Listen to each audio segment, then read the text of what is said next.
Yeah. Yo, y'all welcome to Old Head Podcast, man. Well, we over here and we keep it real. We talk about the past, the present, and the future. But we keep it 100. Shout out to my man T Price, man. Old Head Podcast. This one brought to y'all by T Price. So when I get a chance, shout him out. Because without him, a lot of this truth wouldn't get out there, man. Shout out to LDBC. Stick it in this squad, you feel me? But that's what first got me into the streaming and the podcast and the live streams and stuff like that. So shout out to Big Ticket. Shout out to my bros. Shout out to my nephew Martavius, Dion, Brody Trey, Conquer them, GG, the Princess of Old Head Podcast, and all my folks who stay on the show, man, who stay listening. The real Lucy, Cottage 81, all those guys, Mikey, all y'all, man. Shout out to all y'all. Much love, man, for showing us love, man. So we're gonna let this bitch breathe for a little bit, just a little bit. We're gonna let this bitch breathe. See if we can get one or two folks in on this. You know, Gideon, what up with you, bro? What up with you? Shout out to my boy GA. Definitely happy in NBA day. We was about to get right into it. Just let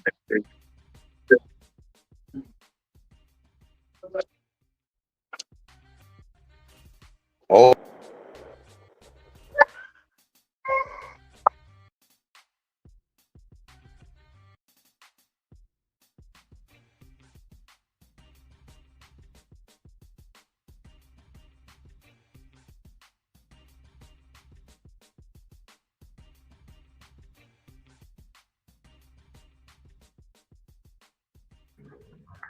Yeah, but y'all hit that like button, man. Like, share, subscribe, everybody. And it's weird. I was just sitting there thinking to myself, normally college basketball start before the NBA. Now the NBA, it's like the first time I could think of in my life that NBA started before college basketball. Since, since I've been watching TV. Normally NBA don't start until right until around Halloween, day before Halloween.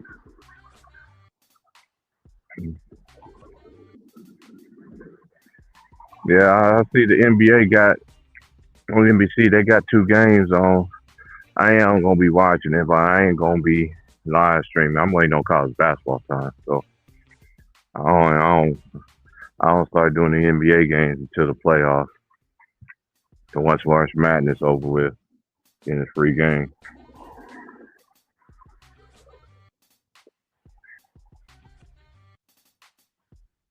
Yeah, it's gonna have the same. It's gonna have the same theme, music, and everything like that. So it's gonna be very interesting. Cause this is the last year for ESPN, and then NBC will have it the next 11 years.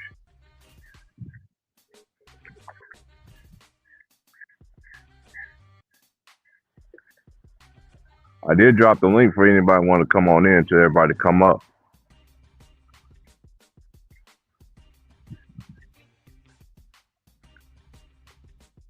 because it's on top of my mind. Like I was gonna say, consider to say like I did last season. You know, the disrespect for the champions is real. It's real.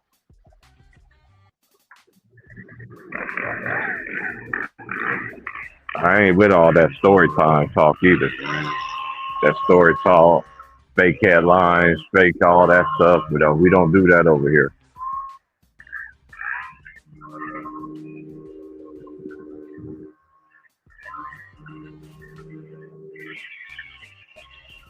weather's nice out here, then it's gonna start back pouring out here again, bro. It's gonna start to pouring. Man, it's gonna pour, man. I wasn't waiting for that. Salute. Salute, T Price. Yeah, Ron Tom will be back. He was in here for a little bit. I missed you yesterday. I was just getting out of physical therapy. Yeah, I was on for a little bit, and then I was tired, and I had a little had this migraine headache going on and everything like that. And I was just like, I've been up since 3. And I was like, you know what? I can't do it, man. I try to stay on, and like as soon as I clicked off, that's when the homie hit me up. Was like, yo, I was just about to come in. I was like, man, you were just like a tad second like too late, but that's why we do it today. It's all good. NBA season is today. I am gonna be watching the games now that the World Series is finally Seattle and stronger their chances. I was rooting for the Mariners to get in there, but Toronto had other plans.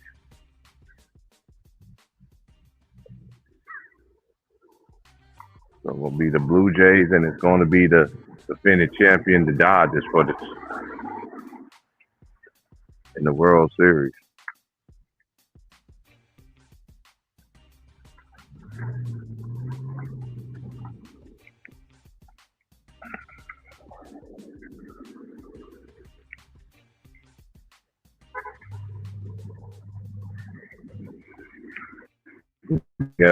Yeah, for the next 11 years, yeah, which is true. You know, like I said, I just want to see great ball. I don't want to see all this nonsense. That, can we just get back to playing basketball again? Then we can really see who's really been working on their game.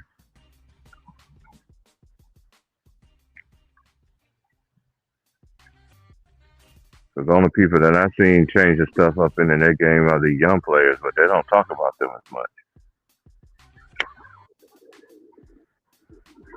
They don't talk about them at all, actually.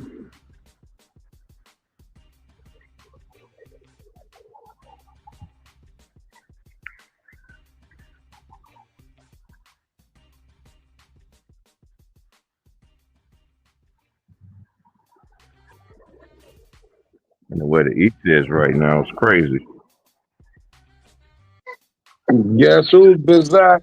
What do you want? Why every time I get on the screen, you want to get up here? It's like it's showtime. Every time. You think this is about you. This is not about you. Say yes it is, Daddy. Say everything about me. Everything. Everything about me.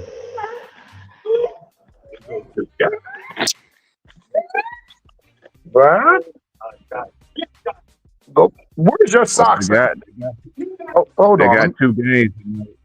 They got 2 games tonight. So what y'all fellas think is gonna win the 2 games? Because we know Jay Reed is not gonna be in the Laker game. They talking about mid-November, allegedly. That's what I'm just going by what's let out to be reported. That's the actual fact. Then we got. You tried to hide your socks. Then we got Rockets and Thunder. It's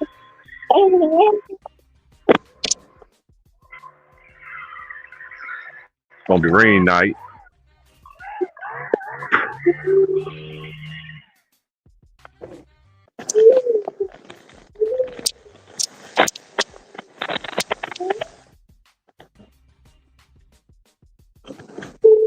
Hold on, I got you, bro.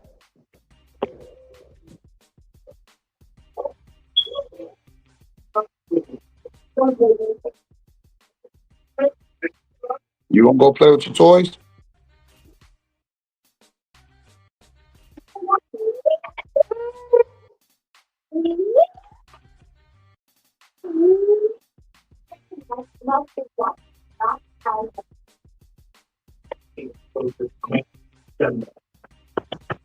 Okay, we back.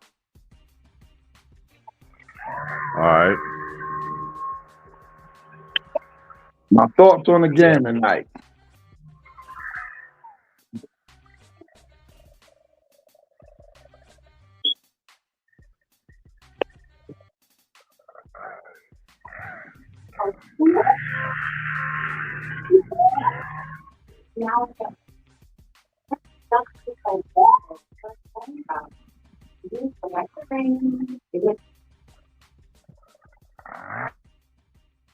Yeah.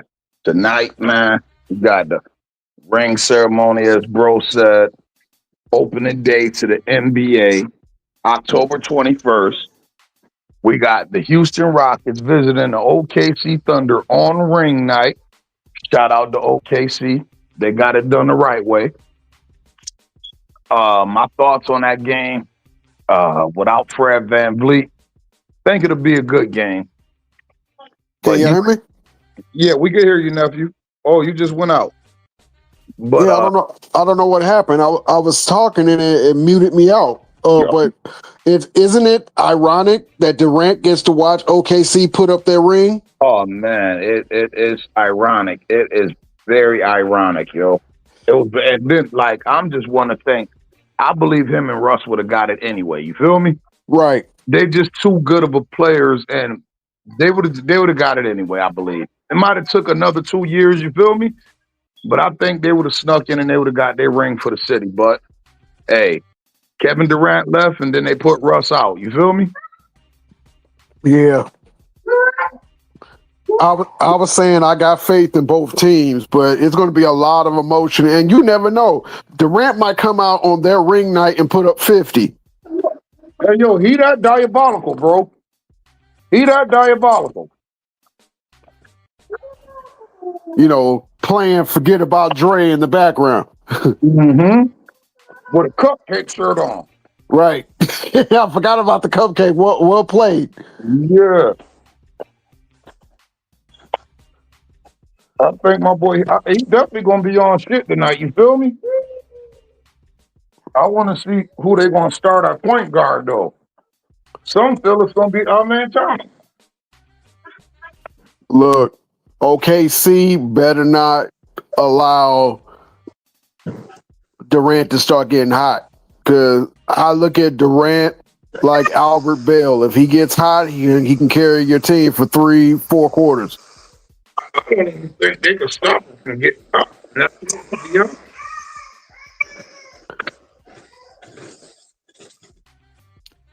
And they're a defensive team. Mm-hmm. Something that Durant hasn't had since the OKC years, ironically. Mm-hmm.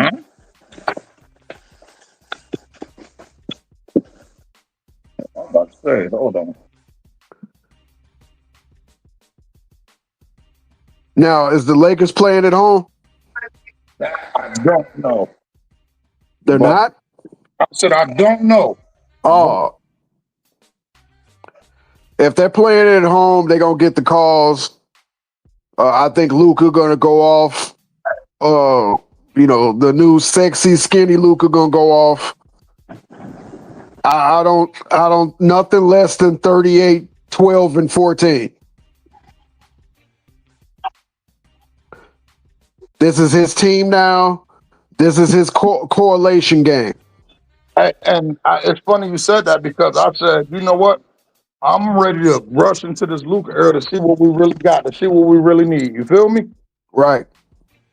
So it's a gift and a curse. I mean, don't get it twisted. I mean, I don't think no team is as good when you take a talent like LeBron James off of it and don't replace it with nothing. You feel me? But I think we could hold it down. I think Luka could hold it down, man. I need to see Austin Reeves and I need to see Ayton for me to see exactly who came to this season opener ready to play.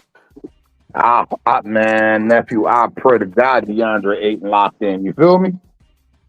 Yeah. He's the biggest wild card on your team. The biggest. He can have the most payout or he could be a detriment. Again, he could be the biggest detriment. Yes, he can. I agree with that wholeheartedly. He can be the biggest asset or he can be the biggest detriment. You feel me? He can Well, either be a LaMarcus Aldridge or Roy Hibbert. We just need to find out which one he's going to be.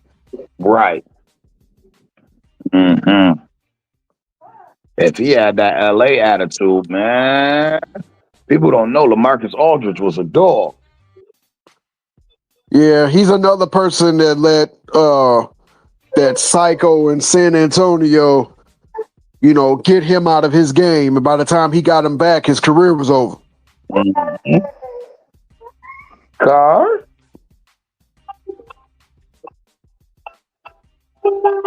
Wow. Who do you want, right?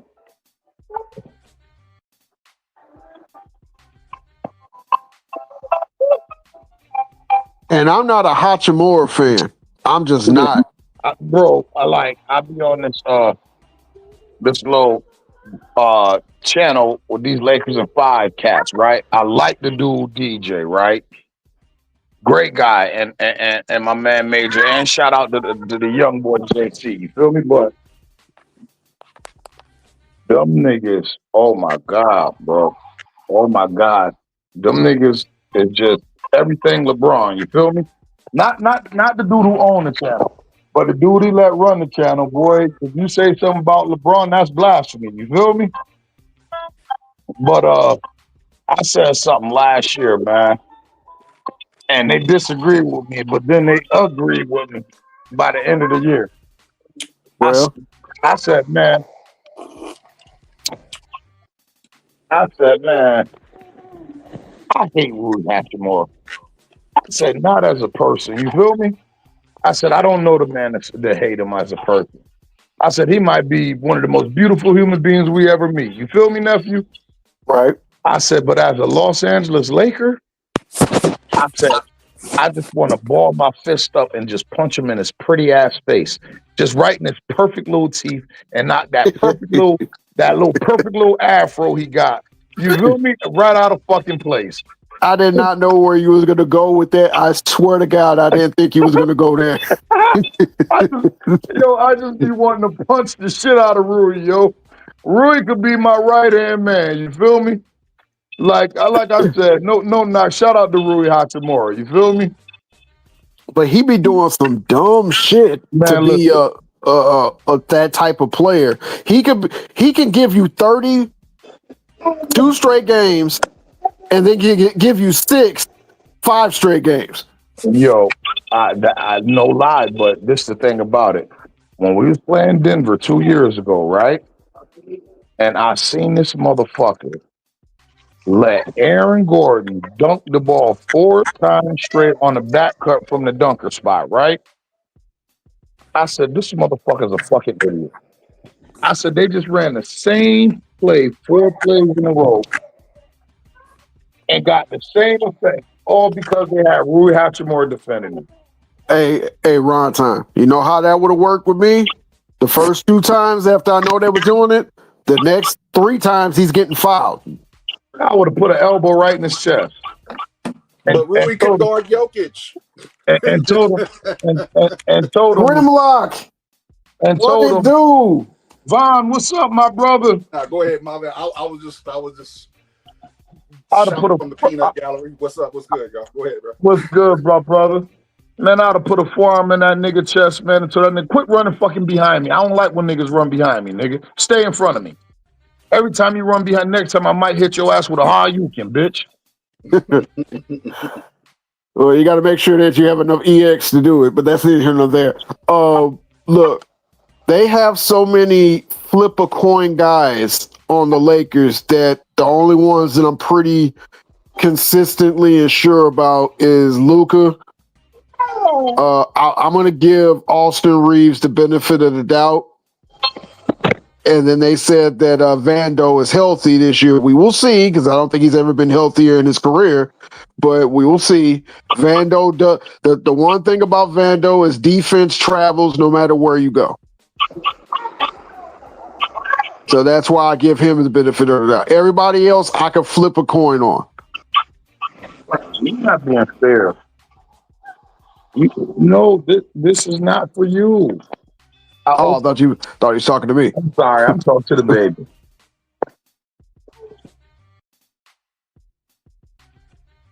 I want to see Steph stay healthy through the whole season. I'm curious to see what Butler is going to do now that he's had a full training camp in the Warriors organization. Let's see if he's going to be on some fun boy type shit or is he going to come to play basketball. I don't have any faith in Draymond Green. Not at all. And whenever they play the Lakers, since his boyfriend is on that team, that he might do some turncoat type shit. So I don't even know why the hell that nigga's still on the damn team. I mean, I'm gonna tell you why. Because he's the emotional leader. He's the catalyst. You feel me? And he's actually Steph. He's actually Steph protector. You I feel was me? say Steph is loyal to him. That's the main reason because Steph Steph is is loyal definitely loyal to. Steph appreciate what he brought to his four wings. You feel me? Now, we're going to take a pause, and I will be remiss if I did not bring this up because me and you, Rontown, we haven't talked since last week. Dude, that fucking Denver Giants game showed me a lot about Denver, and I'm nervous as hell. But I also was proven right about the damn Chargers. Yeah, man, I'm glad they stumbled, man. But I said, oh my God, listen. When they threw that pass interference call on Riley Moss at the 1 yard line, I said, they gotta be fucking kidding. Right. I said, no fucking way they called that call. They called it, and I allude to people. I said, yo, y'all do know we had 11 penalties that game. We gave them 110 yards. And 19-point lead. And a 19-point lead, and we walked their ass down. But look, check this out. We're going to get back to basketball, but I definitely got to have this conversation with you, big man. The way the Giants thought the game was over in the third quarter, I was sitting up there looking at it like, oh, I don't know. I don't know. Listen, when we scored and they got that pick, and we got that pick, I told my brother-in-law, because he's a Giants fan, he's sitting right next to me. I said, oh, y'all in trouble. I said, he like, nah, we good. And that momentum turned on like a light switch. But if you remember, we came back, they threw the shallow cross across the middle. We broke up the play and the shit bounced right in big wide receiver hand, and he went to the hut with it. I said, it ain't my day. I said shit, when shit like that happened, I said that's just a bad day at the office. I was talking to my wife every time I was looking at like the game break or the score, and I said, you know what, I want to talk to Ron Tom, but I'm pretty sure he's sitting on the damn couch watching this game. I will holler at him when this game is over with. Yes, I was down in the bench in the theater, and I was watching it. But like it was huge because my brother-in-law, he a Giants fan, so by default, my sister a Giants fan. You feel me? His son's Giants fans. My nephews. You feel me? Absolutely. And they all man. Listen, man. And it was funny. Come here. My man who I bet on the game, right? You know how the sports bet app be a little ahead of the game, right? Stop.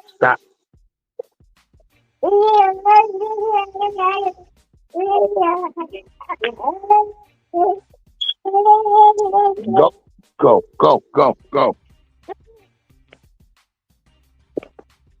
Hello?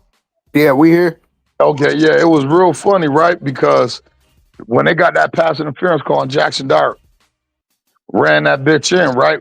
For the quarterback sneak, my brother and him was talking shit, but my man was down there with me, and he had bet on a sports app on FanDuel, and you know how the FanDuel shit be a little ahead of the TV? So they talking shit with like a minute 18 left. Yeah, I told you. He tapped me. He like, I ain't gonna say nothing. Then he showed me his phone. First down at the New York 28. Right. I mean, at the New York 38. First and 10, Denver Broncos. With 2 seconds left. I said, oh, y'all can kiss the baby. My brother like, yeah, we just packed y'all up. Y'all gave us this game. And when that nigga seen what happened, them 2 passes that fade to Cortland Sutton and Marvin Mims Jr.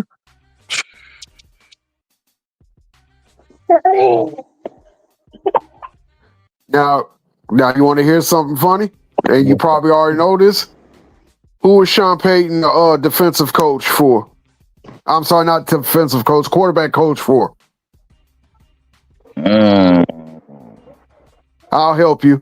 The New York Giants. He did start with the Giants, didn't he? Yes, he did. He did start with the Giants. Yes, he did. Because he was the reason, he was the sole reason why Kerry Collins' career got resurrected. And that's why he got the coaching job. I was about to say Kerry Collins. Kerry Collins was his reclamation project. And when they went to the Super Bowl 2 years later, that's when he was the top candidate for a whole bunch of coaching jobs. He went to Dallas after that, and Jerry Jones didn't want to hire him as coach. I remember that. He hired Dave Campo. So then that's why he went to New Orleans. Yep, right after Katrina. Just crazy. Crazy work. Miami, Nick Saban passed on Drew Brees. And him and Sean Payton linked up in New Orleans. Well, they passed on Drew Brees after the shoulder injury. Yeah, but remember, Miami was the other free agent spot that was looking at him. Absolutely, and that's why they got Chad Pennington. But no, that was years later. My bad. But yeah, Drew Brees wanted his number one destination was Miami. And then when they pulled the contract offer, he went to go meet with Peyton, and then he signed that contract after that. Right. And went ape shit in New Orleans. Well, he only went ape shit 1 year, but 1 year that meant something. Now, I'm not gonna say that. I'm not gonna say that. They weren't winning. I mean, they was like 500, wild card mediocre team, but the stats he compiled in New Orleans. And we got to be honest. If it wasn't for that bullshit pass interference call at home in the championship game in 2017 against those bullshit Rams, they would have been playing the Patriots in the Super Bowl, and my money would have been on the Saints. Yeah. I'm pretty sure the Saints could put up more than 3 goddamn points. Yeah. Because that thing is a well-oiled machine. What was it? What was that wide receiver? Horn? What was his first name? Is that Jimmy Horn? Joe Horn. Joe Horn. Then they had Marcus Colston. They had Delree Henderson. They had Stallworth before the involuntary manslaughter. They had Stallworth Jr. Yep, they had the junior Stallworth. They had Teddy Ginn. They kept receivers. Yes, they did. They had a whole lot of receivers over there. And then they drafted Michael Thomas.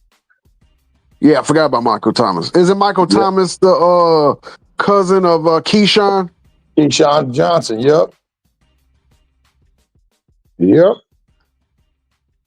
Had Jeremy Shockey for a couple of seasons, and they had Jimmy Graham. They had what's his name? After he left Green Bay, that tight end, I think Finley. They kept a 5,000 yard quarterback for like 3-4 years. They had defensive issues. They had a few bad years defensive wise. Oh, I forgot about Bounty Gate because they lost draft picks because of that. They lost draft compensation because of that. That fucked them up. Now, fun fact, when Mike Martz got fired in St. Louis, we had a interim coach. His name was Joe Vitt. And St. Louis wanted the people wanted him hired, but they went in a different direction. Now, Joe Vitt was the defensive coordinator assistant that helped Greg Anderson, or what's his name? What was that defensive? Greg Williams. Greg Williams to install Bounty Gate, and he's the one that got off with the lightest punishment. Man, I would have loved to have been playing under Greg Williams that year. That motherfucker would have owed me so many Rolexes. Like, can you, could you, but like, and I tell my kids that, I tell them, yo, we about to go out there, we about to hit hard, fast, and often. I said, we about to be the nastiest kids on the field today. I said, you know what? I want you to play borderline dirty. You feel me? He said borderline. Yeah, I want you to play borderline dirty.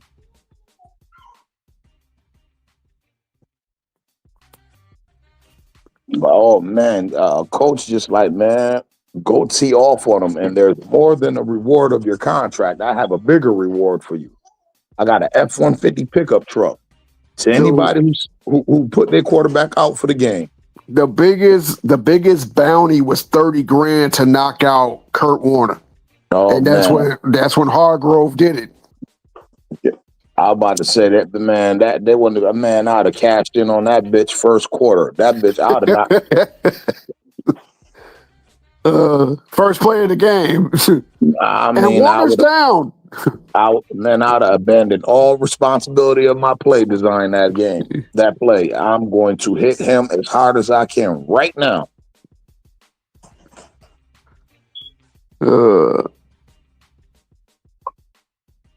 That's crazy. But, you know, hey, that's football. But they punished the shit out of New Orleans, but New England got off scot-free for the fucking taping everything. But Spygate and the Flakegate and all that other bullshit. Yeah, that's consistent.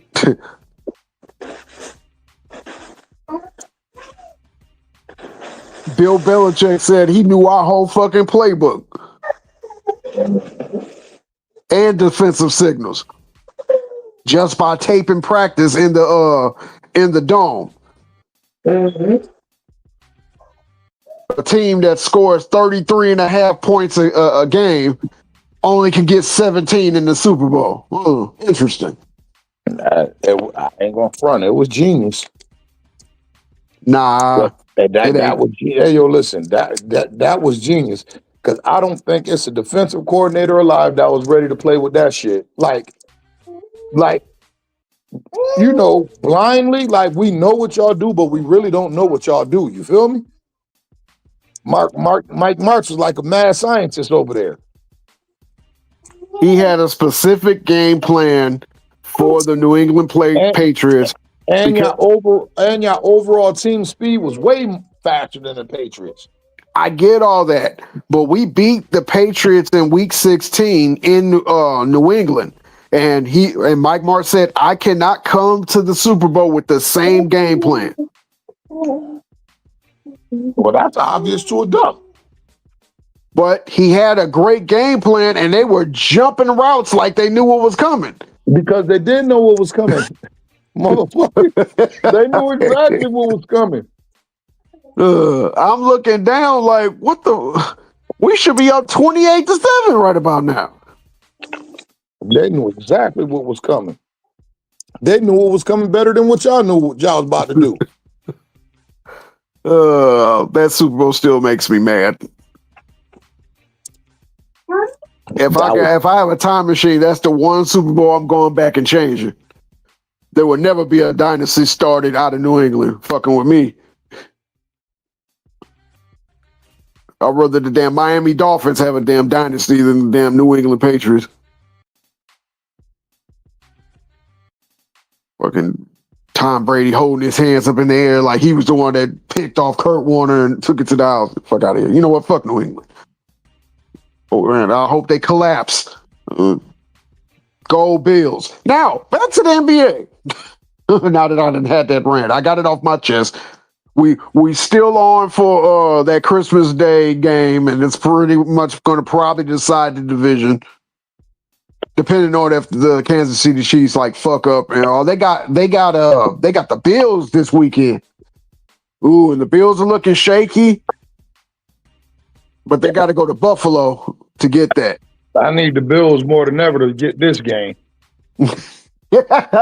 Stop it! Listen, no, it's no secret, man. You got to create separation whenever you can, especially with a team like Kansas City. You feel me?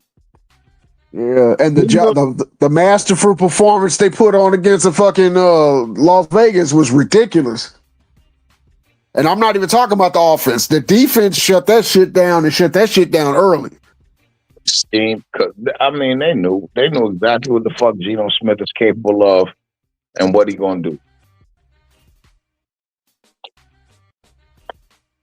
Spagnuolo was back with the Giants as a defensive coordinator when Geno Smith was a quarterback. Mm-hmm.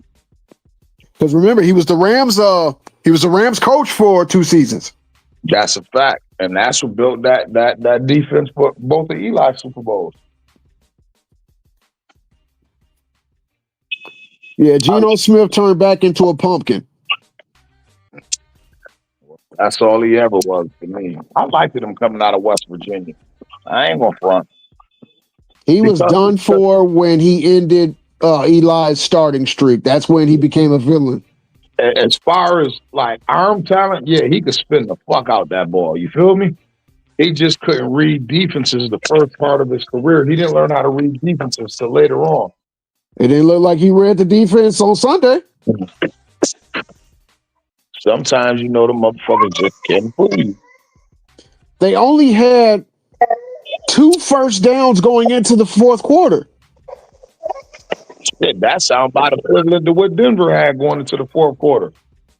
Yeah, but Denver turned it on. Yeah. Yeah, we did. We did. The Raiders didn't. They only had, 27 plays called for the whole game. That hasn't happened since 92. That's that, and the crazy part about it, the weapon they used on the first round pick, by the time they're ready to compete, they're gonna be saying he's too old.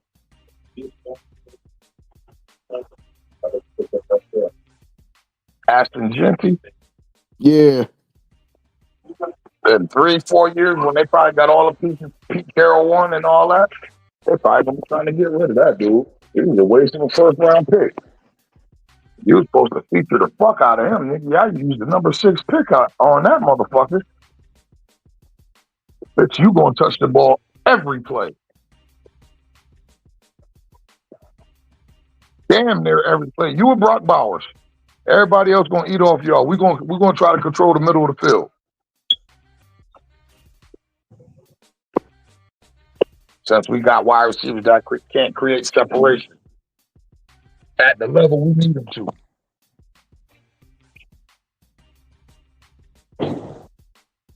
Yeah, and this is shaping up to have a photo finish, and I'm with it. Yeah, definitely. I ain't putting shit past the red bastards out of Arrowhead. I told motherfuckers when they drafted Patrick Mahomes, I said, man, this bitch about to terrorize us for the next 15 years, man. I tried to warn niggas in that draft that year. If y'all don't listen, and I didn't think he was in the top 5. I didn't think let him go to one of these teams that's a quarterback away. Listen, I didn't think that he was all that good at Texas. I knew he had a big arm and shit, but I felt he played a lot of backyard football. For 400, 500 yards a game. Yeah, but if anybody knows that, that's what Texas Tech do. I don't even Talk your shit, Grimlock. But still, he's still doing it against the Oklahomas, against the Texases, against good ass teams. Though they weren't winning those games, but he was putting up numbers. Hey, so was Johnny Manziel. You feel me? Yeah, but Johnny Manziel was on coke. Johnny Manziel was immature. You could tell he was immature. So was Vince Carter putting up numbers against them same Texas teams. You feel me? Yeah, but that was the 80s coke. It's a little bit more pure. I'm just saying, I knew he had a big arm. You feel me? But I just felt like he was like a backyard quarterback. Like, he throw that bitch down the field 70 yards on a broken play type shit. Mahomes was raised by a professional athlete. Pat Mahomes. Listen, I understand that. I understand this. That still don't take away from the style of football he played at Texas Tech. That's why he had all the passing yards he did, because they probably ran the ball 3 times a goddamn game. Now you're just being facetious. No, yeah, it was for real, because they didn't have a defense at Texas Tech when he was there. That was why he had to play that type of football. Okay, because but Texas Tech did not have a defense. They couldn't stop nobody. My overall perspective with Texas Tech, if you know Texas Tech at the program that they're actually called the Air Raid. Right. They threw the ball 70% of the time. They had to throw the ball all the time because their defense wasn't stopping nobody. And them niggas sucked. He now listen, and I knew he was a great talent because he also played baseball for him. So I knew, but and that goes into, like, you know, he might have been better playing at a team like Texas or Florida State, but I'm looking at it like, damn, why Texas didn't hook him?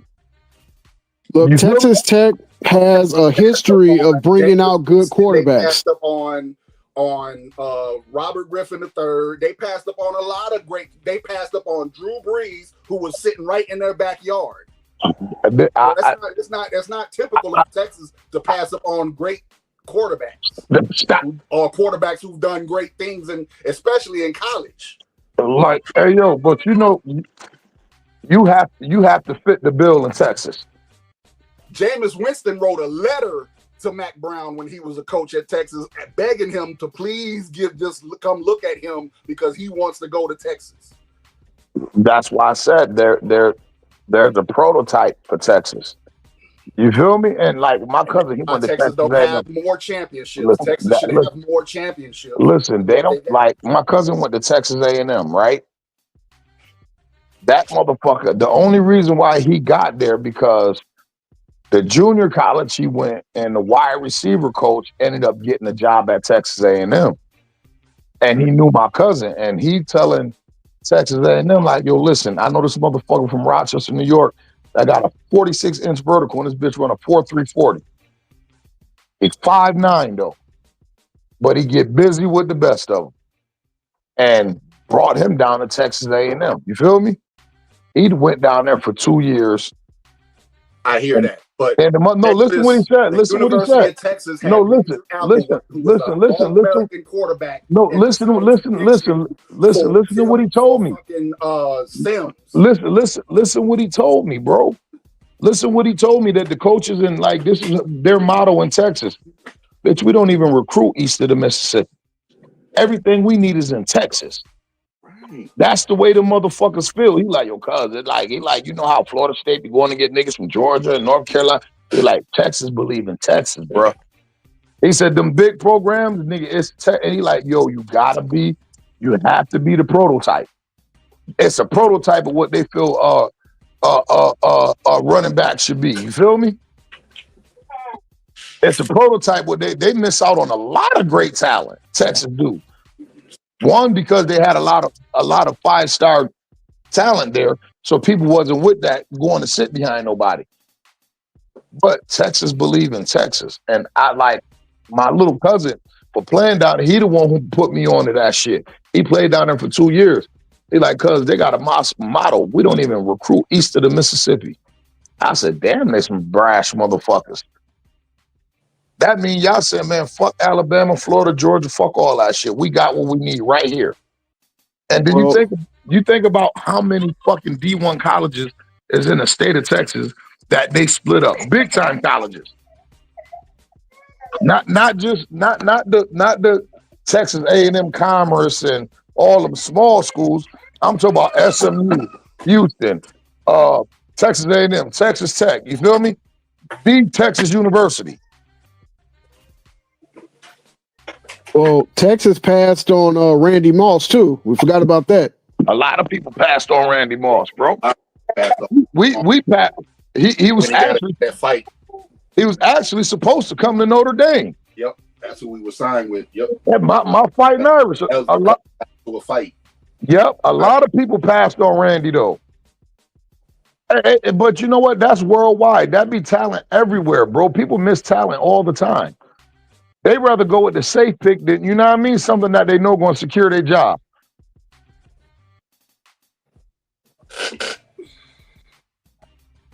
Like dead ass. That's how the motherfuckers get paid to do that shit. They want to do. They want to go with what's going to secure their job. What they more familiar with.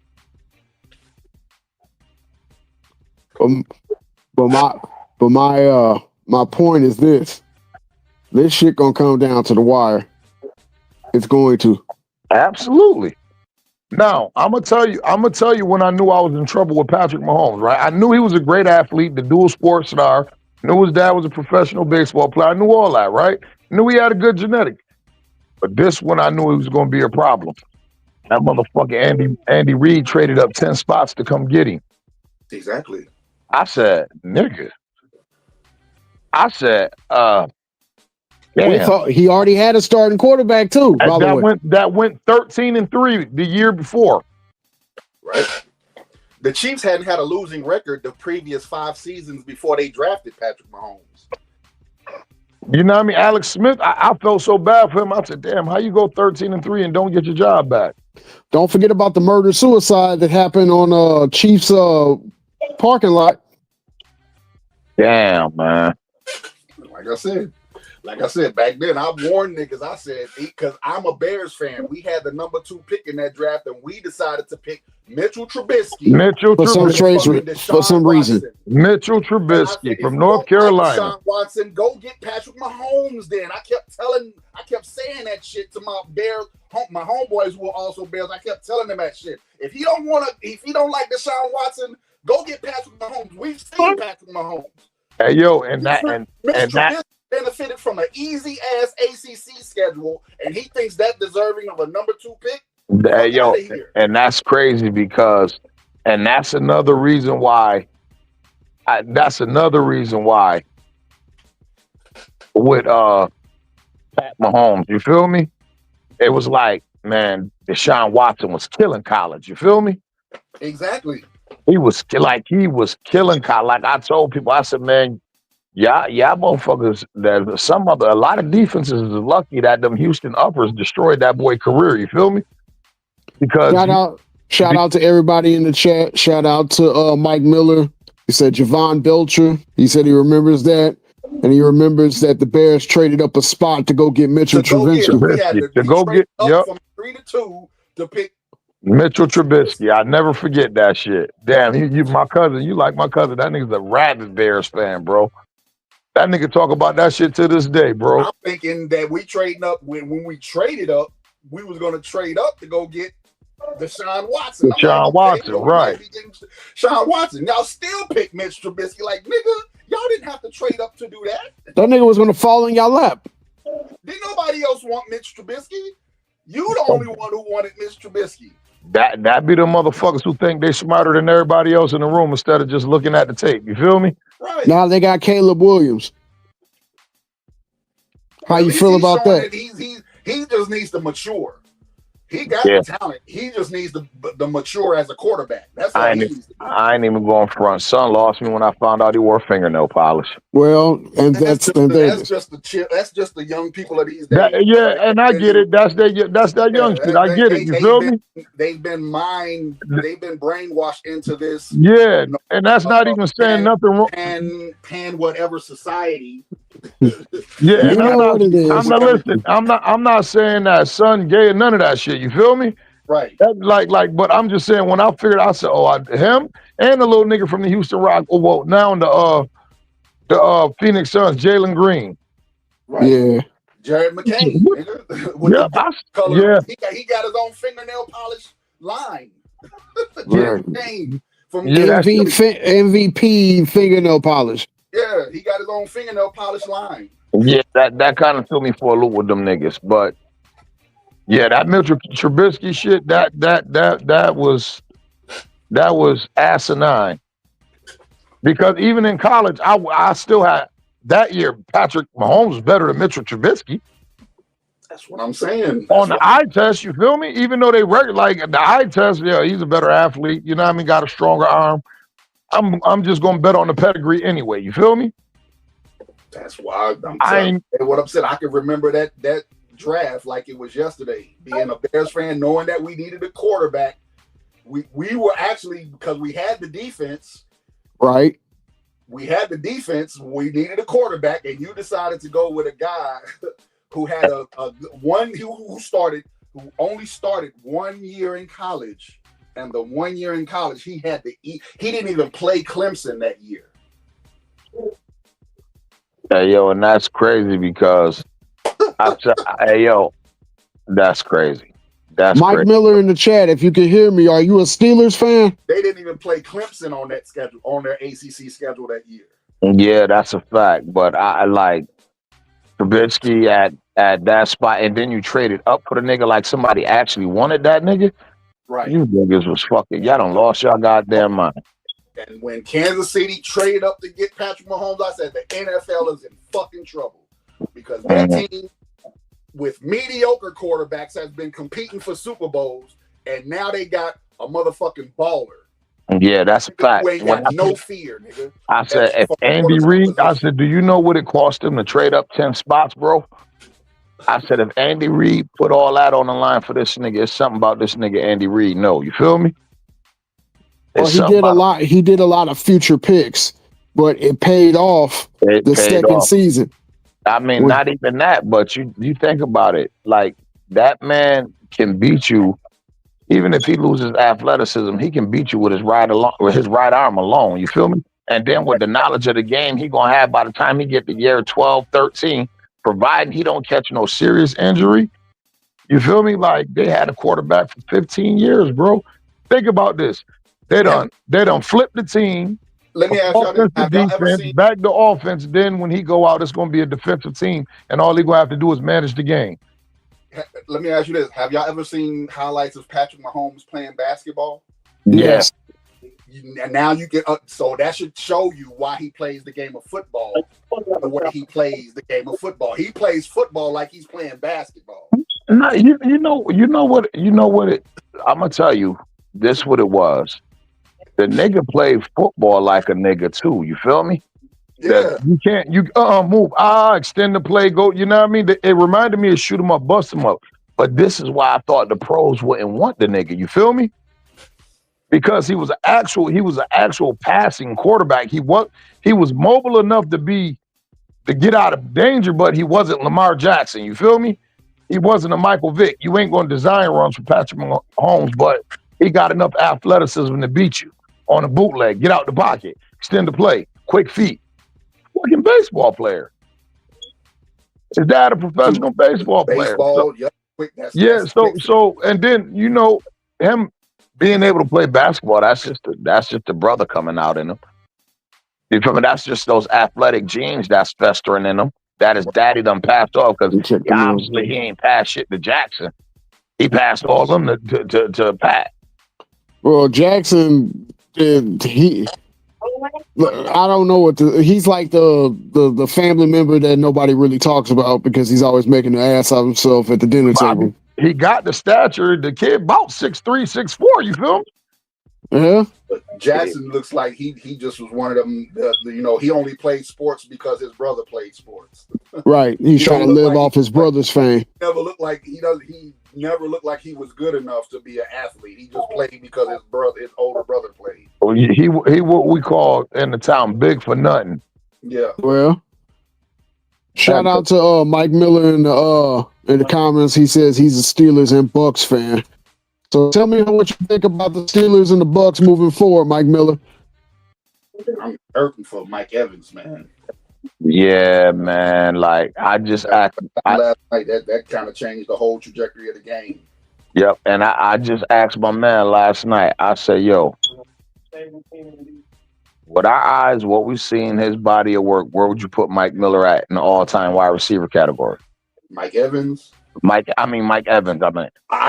He's definitely hovering around top 10 around that motherfucker got 11 straight 1,000-yard seasons. You feel me? Right. I remember arguing with niggas back in the days.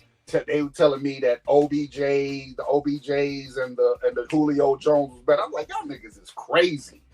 Y'all don't really. How do y'all? Are y'all saying it's just because you don't like Mike Evans? Just say that shit. Now I'll accept your shit, nigga. But I got some idiots who tell me they think Julio Jones probably could be the greatest receiver of all time. Get the fuck out of here. Touchdowns, nigga. Nigga Like, like for real. They always and 2 touchdowns in the season. They always talk about these superior athletes, and I'm like, okay, Megatron, Julio. I'm like, you modern day niggas. I say, I don't give a fuck about how fast you is or what. I said, nigga, can you route a nigga up, get open, and get me some yards? So with that being said, why the hell is Isaac Bruce and Torrey Holt not in the Hall of Fame? That's because some of these voters are idiots. Yeah. No, I wouldn't say they was first ballot, but they definitely need to be. Yep, they are. Who the fuck was Kurt Warner throwing the ball to? Right. What did Kurt Warner do when he didn't have those kind of receivers with him? Well, he was with the Giants and ended up losing his spot to Eli Manning. Nothing. And the Cardinals. Well, the Cardinals, he had Fitzgerald, he had Bolden, he had Preston, he had receivers with the Cardinals. Receivers with the Cardinals. Yeah, I get that. The teams when he didn't have receivers, those receivers, he didn't do shit. It's Tuesday, she's off. Nobody. Yeah, that's crazy. But that's what it was. They want to give all the credit for that Rams team to Kurt Warner. That's cool and all, but you know, yeah, he was overlooked, but them niggas were great receivers before Kurt Warner came on the team. Do you know the reason why Kurt Warner ended up being traded to the Giants? It had nothing to do with Kurt Warner. Kurt Warner wanted to stay with the Rams. They gave him his opportunity. They gave him a multi-year contract. It was the same thing before Carmelo went to New York. Brenda Warner wanted to go to New York. Kurt didn't want to go. She wanted to start a mega church in New York because the church that they started in St. Louis, it was small, but it wasn't getting media attention. She talked her husband into asking for a trade. Wow, that's crazy. Because St. Louis wasn't gonna, they already gave Trent Green, who's from St. Louis, they gave him to Kansas City so he can have his own little, his own team. Mark Bulger wasn't even supposed to be a starter. Kurt Warner broke his finger. Right. Bulger came in because we got off in the 0-2 season. We got off to a 0-5 start. Then won 5 straight. Then got back into the playoff picture. Then when they were trying to see if Warner was fully healthy, we went up to Philadelphia and got our ass blown out. And then that's when Brenda Warner started going to the media and saying that the franchise is favoring the backup. They're doing Kurt Warner, what happened with Trent Green. And everybody's like, where's that coming from? We're going to go with the quarterback that is going to be healthy. Look, it cost the Rams peanuts for Mark Bulger. They already gave Kurt Warner a multi-year contract. He's a 2-time MVP. We done went to 2 Super Bowls under him, broke many damn franchise and NFL records. So they're like, why would we do that to him? And then she went to the media in St. Louis, and then she went to New York for like a morning show, and then she was like, it's in our best interest to ask for a trade. Next thing you know, his ass is traded to the Giants. That's crazy. Yeah, but like, I don't know who caught lightning in a bottle faster, him or Terrell Davis. I would say Kurt Warner. Because what Terrell Davis, he got 2 Super Bowls. Well, he's actually the only running back in NFL history that has a Super Bowl MVP, a regular season MVP, and a 2,000-yard season to go with 2 championships. But see, the difference is 2,000-yard seasons. Huh? Wasn't that back-to-back 2,000 yards? No running back has ever had a back-to-back 2,000-yard season. Listen, this is what Shannon Sharp said. He said he would have obliterated the record the year that he ran for 2,000. He said the year before that, where he ran for 1,853, they shut him down the last 2 games of the season. He said you forgot.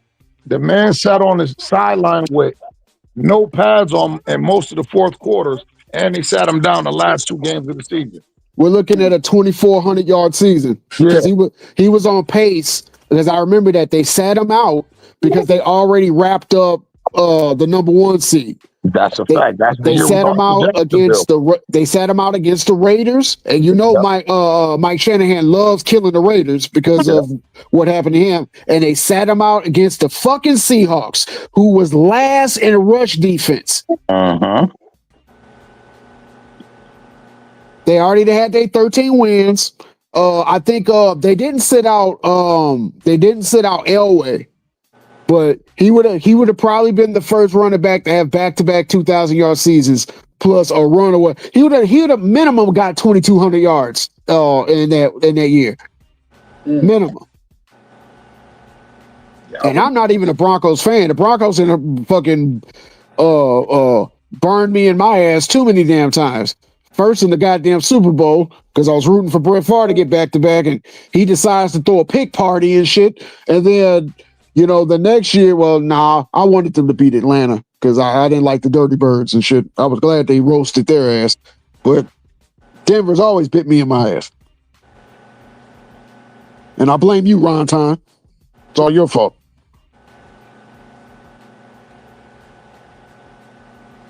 Crazy. That man, his career was cut short by migraines. I guess save your brain, fam. Yeah, he was a running back I did not like looking forward to facing if I had a matchup against him. But he is a legendary running back. Kurt Warner, that season was just magical. Because the Rams never did anything. The best record they didn't had since they moved to St. Louis prior to that year was 7-9, and that was their first year in St. Louis. Now, they started off 4-0 and ended up 7-9. Then the next year was 5-11. The year after that, which was Lawrence Phillips' crazy ass's rookie season, 4-12. And then, they cut him in the second season because he couldn't stop kicking the shit out of his girlfriend and skipping workouts and not showing up for practice. And I remember because where the Rams practice at was in Earth City, Missouri, which was right outside of Hazelwood, basically North County. They stayed on. It was on the highway, so you could take 70 to go all the way down to the downtown St. Louis. So they had like this beautiful open air park where people used to just sit and picnic chairs and stuff and watch the Rams practice. So they got a lot of support from the home team. It's just Lawrence Phillips was just nuts. Fucking Tony Banks spent more time at the high schools and at the malls and at the clubs and actually learning, honing his craft. And he thought he was going to get a Jake Plummer type deal. Yeah, I'm still unsure how Lawrence Phillips got drafted because he had issues before he came into the NFL, and they still brought him in the league. We needed a running back. That was what was being told. And Rich Brooks is the one that drafted Lawrence Phillips. Yeah. And then after that first season, he was fired, and then he took the defensive coordinator job in Atlanta. And they went to the Super Bowl. Rich Brooks was not a bad coach. Rich Brooks just didn't have a good offensive coordinator. They made some real bonehead plays. Isaac Bruce was hurt those last 2 years before Vermeil came over. So his deep threat, his only offensive weapon was out. And then we had Todd Kitchen and Eddie Kennison, and they had stone hands and they couldn't catch any damn thing. So every time you turned around, the Rams are down 21-0, 28-0, 14-0. And then if we do have a lead, we will score like 21 points, and then that's as much as we can do. And then when Bruce did come back, we blew out the damn Atlanta Hawks. I said Atlanta Hawks. The Atlanta Falcons, we put up 56. But then Tony Banks thought he made it. And then the next game threw 5 interceptions in a blowout against San Francisco. We never really had good backups. We had Steve Bono, Mark Rippon. They weren't taking us to the playoffs. And then finally we caught lightning in the bottle. Yep. To be honest with you, the way offense is now, I think Lawrence Phillips would have been decent in today's league. Shout out to you, Lemon Pepper. How you doing? Oh yeah. Yeah, he definitely would. I mean, he would have been good back then. It's just, it was crazy.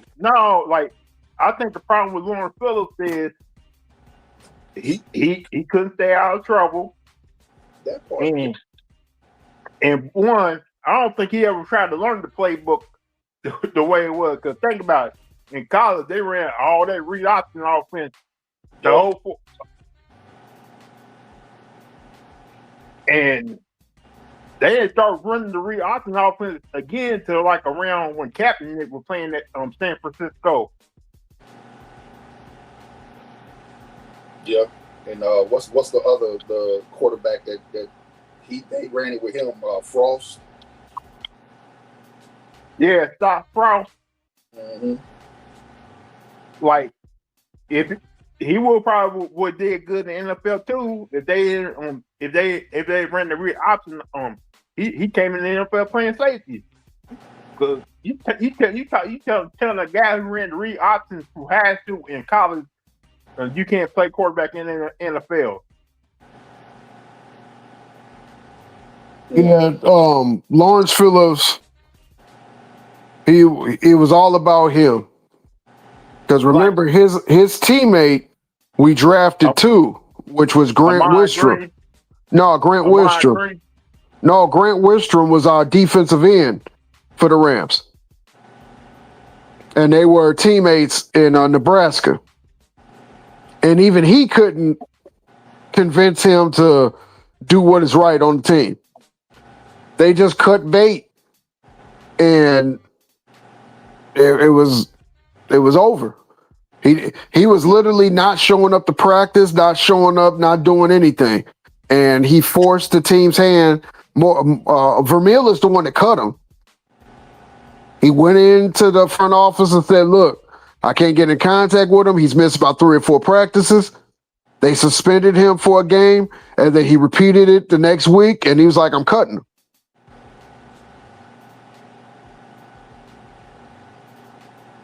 You can't fix anything when somebody doesn't have the drive to do what they need to do.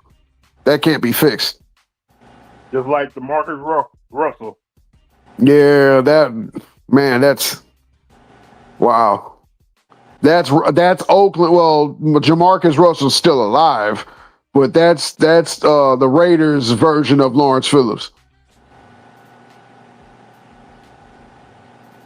Yeah, that was just a bad combination, period.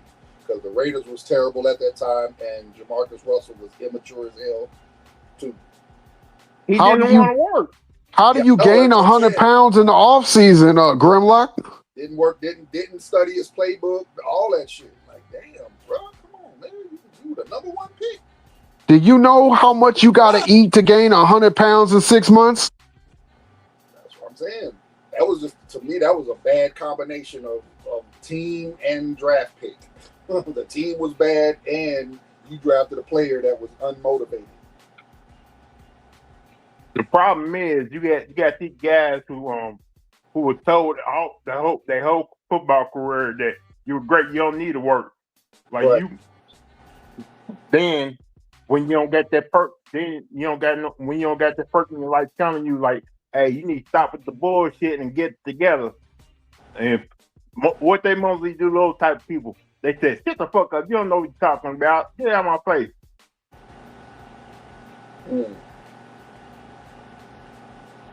Because when the Raiders got signed Jeff Garcia, he said, I'm willing to work with the kid. He waited to 8. He's like, he need to show up at 8 in the morning. Garcia showed up, but Russell didn't show up. And that's all you need to know about that.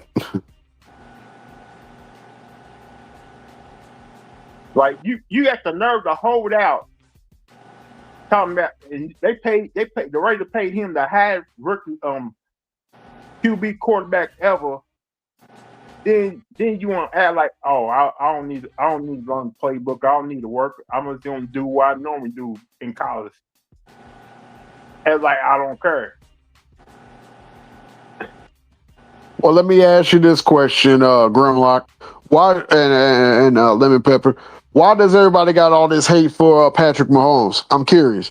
Because they scared. His weapons are getting healthy, and they scared. Have that may have to do with the political thing too.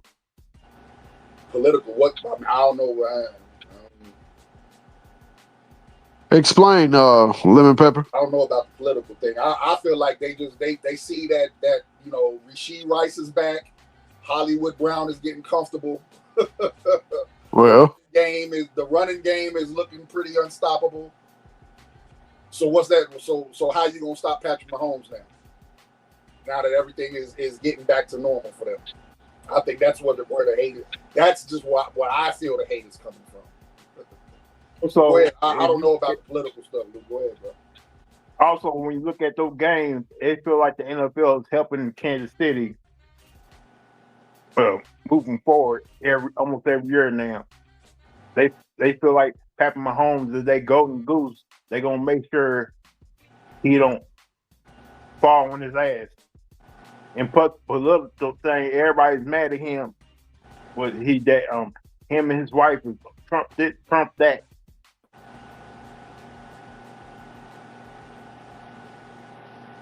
What I want to know, hold on, I'm off subject real quick, Lou. This is for you, Lemon Pepper Lou. What I want to know is why do everybody think Jeff Brom is going to leave Louisville? Ain't that the most stupidest shit? They've been saying that since he got there. They said, "Oh, he's gonna use Louisville as a stepping stone." The Brom name to the city of Louisville is like the royal family in Great Britain, nigga. Do y'all know that shit? And he's been wanting this job for the longest. How long? The longest. That's the only place he really wanted to coach is the University of Louisville. Like that's the Brom family name, like the British royal family, nigga. In the city of Louisville, fam. His own kids, his wife, his friends, everybody's here in Louisville. His own kids, when his kid was at Purdue, they said, "I don't want to be at Purdue no more. I want to go home to Louisville." They hated living in Purdue. Purdue, Indiana. That's Indiana. Yeah. Hey, Lemon Pepper, what do you think about the opening night games tonight? Rockets at OKC and Lakers and Golden State. Like the main reason people are gonna watch that Rockets and OKC game is see what Kevin Durant is gonna do. If you're gonna come out balls blazing, and basically, they gonna. I think OKC gonna blow out Houston in the first game of the season. I agree. I think that's gonna end up being a blowout. Then next thing you know, tomorrow on TV, social media talking about the Rockets. The Rockets ain't that good. Like the Rockets are like. I'm gonna need y'all both to explain. Because who's going to be the facilitator for the Rockets? Who's going to be the facilitator to navigate that OKC defense?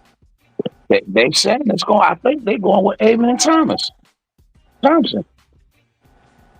don't think that's the right answer, but and I'm just about to say, when has he done that though? I mean, only early, not since he's been in the NBA, he hasn't. Right, exactly. So that's why I'm asking, who's going to be their facilitator to navigate that defense? And I just ain't seen Reed Shepherd do it enough. Yeah, he barely. I would not be surprised if I would not be surprised if KD goes out there and put up at least 20 to 25 points.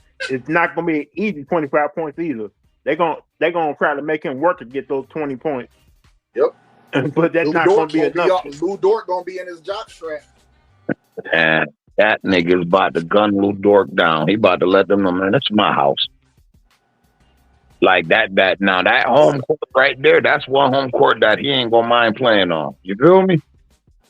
And I don't think they got. I don't think. I actually think that Jalen Williams is a better matchup for him, but I know they don't want to waste the fouls. You feel me? So they're gonna stick Lou Dort on him. I'm pretty sure KD's gonna go to the land. I don't know about that, Ron. Lou Dort gonna be on that boy 94 feet. He gonna man. Lou Dort gonna get his motherfucking head bust, man. Hey. They're fucking with Durant, bro. That nigga, he better leave the Slim Reaper alone. Just let him get 38-year-old Kevin Durant. Okay. Listen.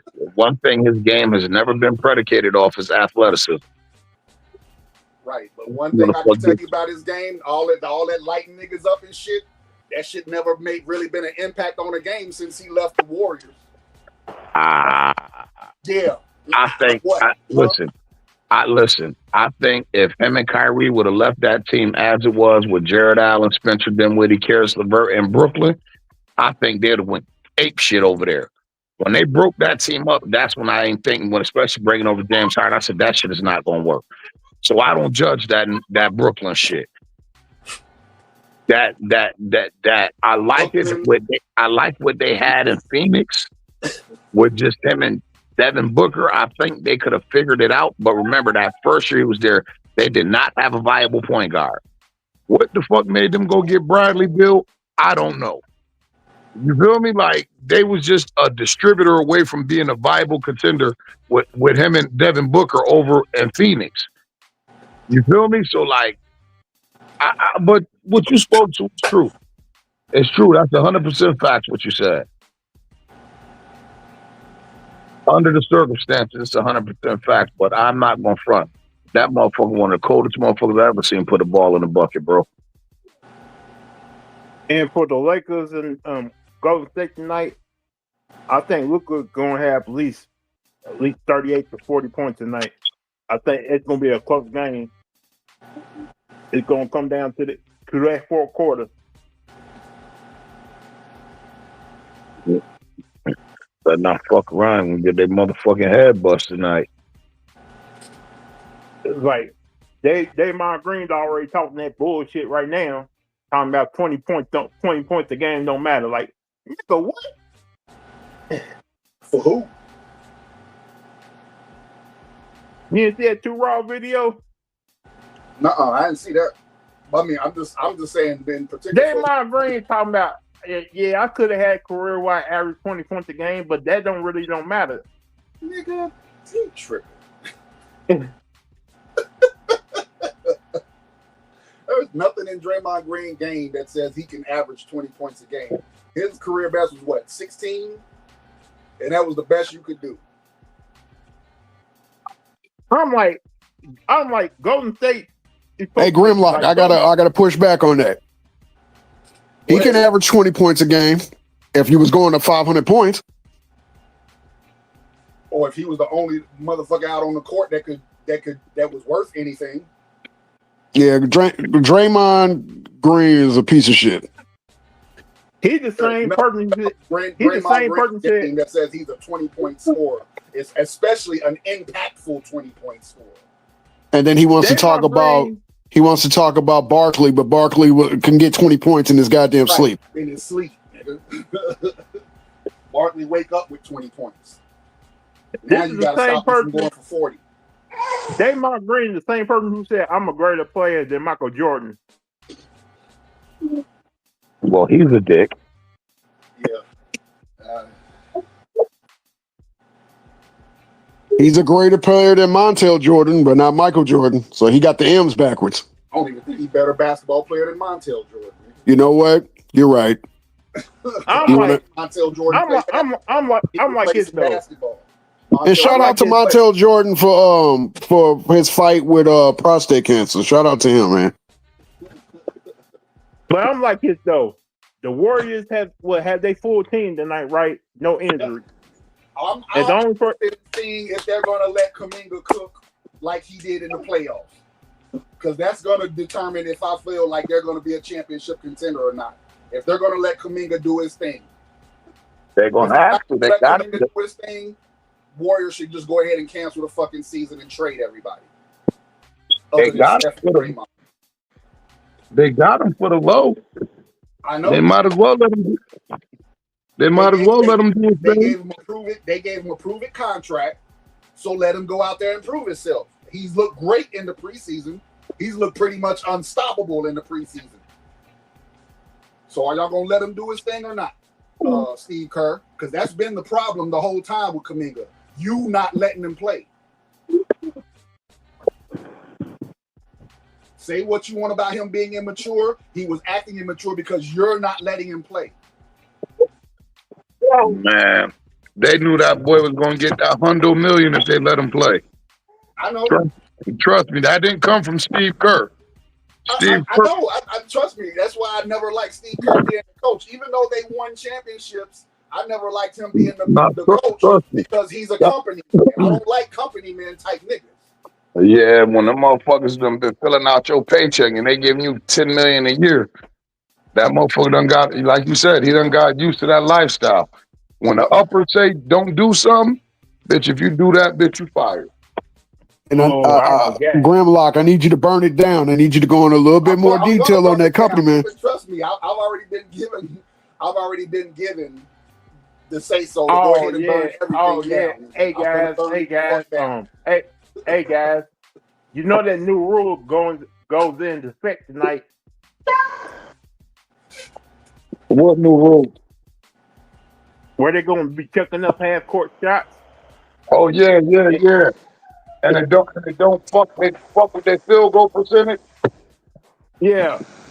That and the what's the other thing? The foul on the high five on the jump shot. You can't. Man, I said they trying to make this an offensive game for real. Yep. You may see a whole lot of half court shots tonight. I'm just saying. Or guys not scared to shoot the ball at the buzzer when the game is over. Yep.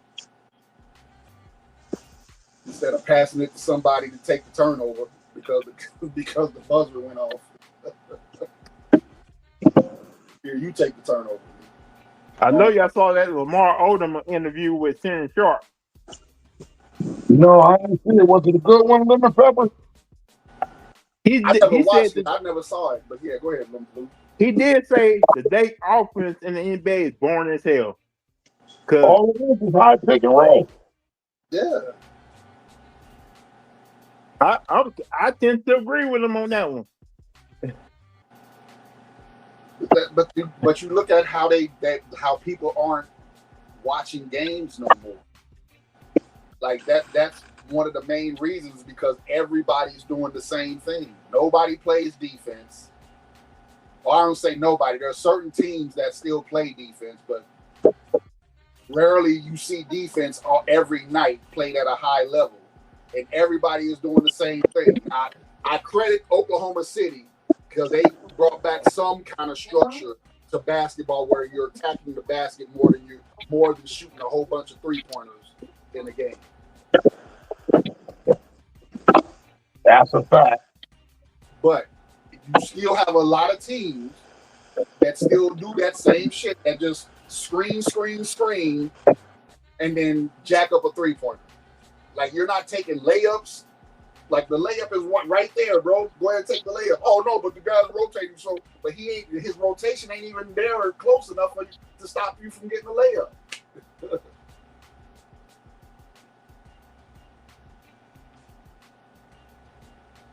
Yeah, man, that shit. Yeah,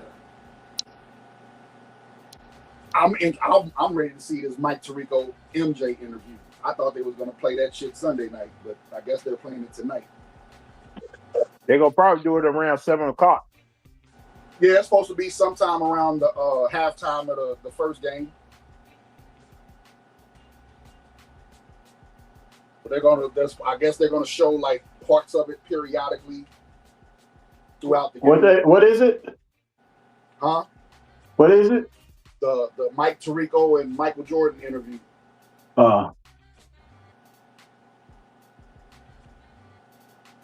which they're going to be, I guess, talking about the him and the state of the NBA game today.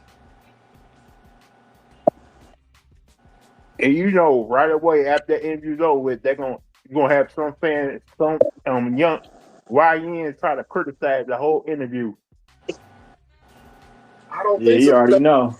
Michael Jordan, mostly when they've asked him stuff, he's defended a lot of these young dudes in the league, actually. Shout out They Elite. play accidental basketball. All they gonna do is reiterate everything Kobe said. The one thing he's complained about is the load management. But as far as when guys are on the court, he's defended the play when they actually play. So he hasn't really talked bad about the guys playing. The only thing he's really complained about was load management, guys who don't play. Yeah, he can't say nothing bad about. He can't shit on the greatest of all time with all his following and shit, bro. He can't shit on the game like that. Yeah, he has. Kobe spoke the truth. A lot of these niggas can't speak the truth though. That's why Kobe not around. Yeah. If Jordan come out and say, "Man, the game is this, the game is that," what's that's gonna do? A lot of people gonna get disinterested. A lot of people. You know how many people follow Michael Jordan and take what he say at face value? Shit, he'll destroy the game. If Michael Jordan say anything bad about the game, bro, it's gonna hurt the game. Right. So he has to say, yeah, these guys are this and this. He gonna talk about load management because, I mean, that's like a common thing. If you know what I'm saying. That's why I said the only thing I've really heard him complain about is the load management. Other than that, when they bring up the players, when you seen him at the 75th anniversary, he was showing love to all the young dudes.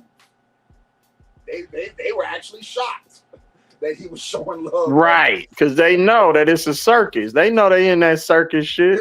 Yeah. They shocked because the nigga said it gave some props. Mm-hmm. They all said when they saw Jordan, they said, "Man, it's almost seemed like Michael Jordan walking on earth." Man, they were like,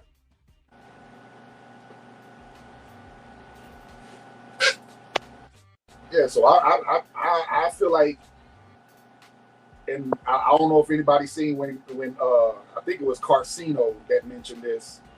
I don't know if it's gonna be just Luka.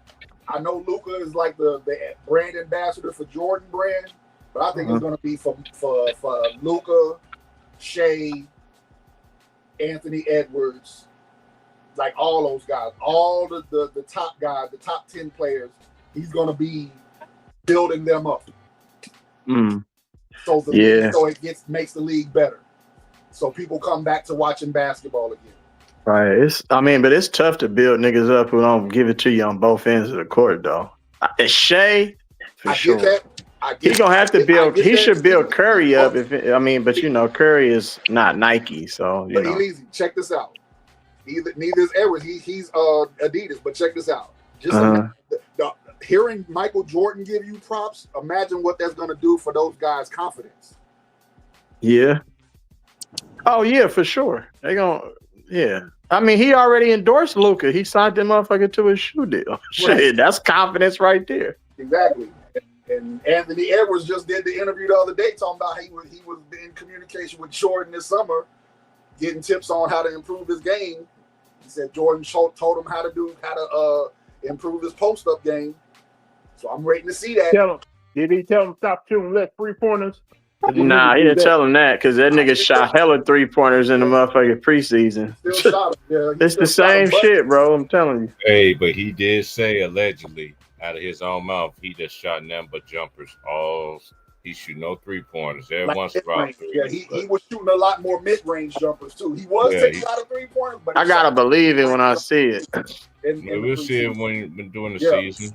That nigga, it was a 3-on-1 with a wide open layup. He pulled up for a 3-pointer in transition and missed that motherfucker. Bro, you gotta think about that. That's a low IQ play, bro. No, that's the way they taught to play now. Instead of filling the lanes, going to the basket, them niggas is taught to fill the lanes and drift to the 3-point line. That's sad, bro. That's the way they teach you now, bro. I know, but that's right. You did that right after you say you ain't shot threes all summer and you've been working with Jordan or asking him for advice on your mid-range game, and you come out and do that. That means you're lying. Whatever you said out of your mouth, nigga, is not lining up with what you're putting out on the court. That's why I don't believe when these niggas come out and say shit, bro. Show me, nigga. I believe it when I see it. Them niggas tripping. Hey, yo, I seen the shit in the game East, and I said, yo, instead of going like the 3-man weave basket drill that we all learned and grew up on, these motherfuckers drifted to both of the corners of the 3-point line and left him coming down the nail of the court, coming right down the key. And I said, this is so fucking stupid. It's a 3-on-1 and you wide open layup. I'm talking about nobody was in the middle of the court, bro. Like, because the dude who was guarding the ball drifted to cover the 3-point line, which left the middle of the paint in the lane wide open for a dunk. And the nigga pulled a 3 and missed. I was like, yeah, I can't. Listen, I ain't riding. That's nigga Jordan and Kobe, nigga, would never do some shit like that. Listen, which is, think about what you seen him do. We was always told what? Stop ball, right? Stop the ball, make him get the ball out of his hand, make him make a decision. This nigga went away from the ball and went to the 3-point threat. Right. So now they teaching these motherfuckers, yo, to give up layups. Give him the 2. Go stop the 3. Unfucking believable. This not the game I grew up loving. You niggas are set tripping. You want to know what I can't wait to see? They set tripping? Yeah, them niggas set tripping, bro. I cannot wait to see what Michael Porter does in Brooklyn. You got your own team. I'm just saying, you got your own team. He's gonna put up some numbers though, but he gonna put up. They gonna lose though because he don't play no defense. So yeah, I agree with that. He gonna score, but they ain't gonna win a lot. Him and Cam Thomas both gonna average 20, but them niggas don't guard nobody. So think about this though, bro. What other aspect does Michael Porter bring to the game? He's not a great rebounder, not a great defender, doesn't initiate the offense. You feel me? Right. What other aspect does he bring to the game but a bucket? And all of that is. I could say that about down there 75% of the NBA, bro. All of that is his one. You are 6'10", and you telling me you can't go out there and grab 10 to 12 boards at 6'10"? What the hell, man? Like, no. Because his effort is dependent on if his shots are going in or not. And guess what? It's less physicality shooting jumpers than it is trying to get rebounds amongst the bigs. And you know he got a bad back. Them niggas is scared of contact. That's all it is. They scared of the physicality, bro. But I ain't going front, bro. That's why I like players like Lonzo Ball, because they can impact the game in other ways than just giving you 20 points. You feel me? I love a nigga.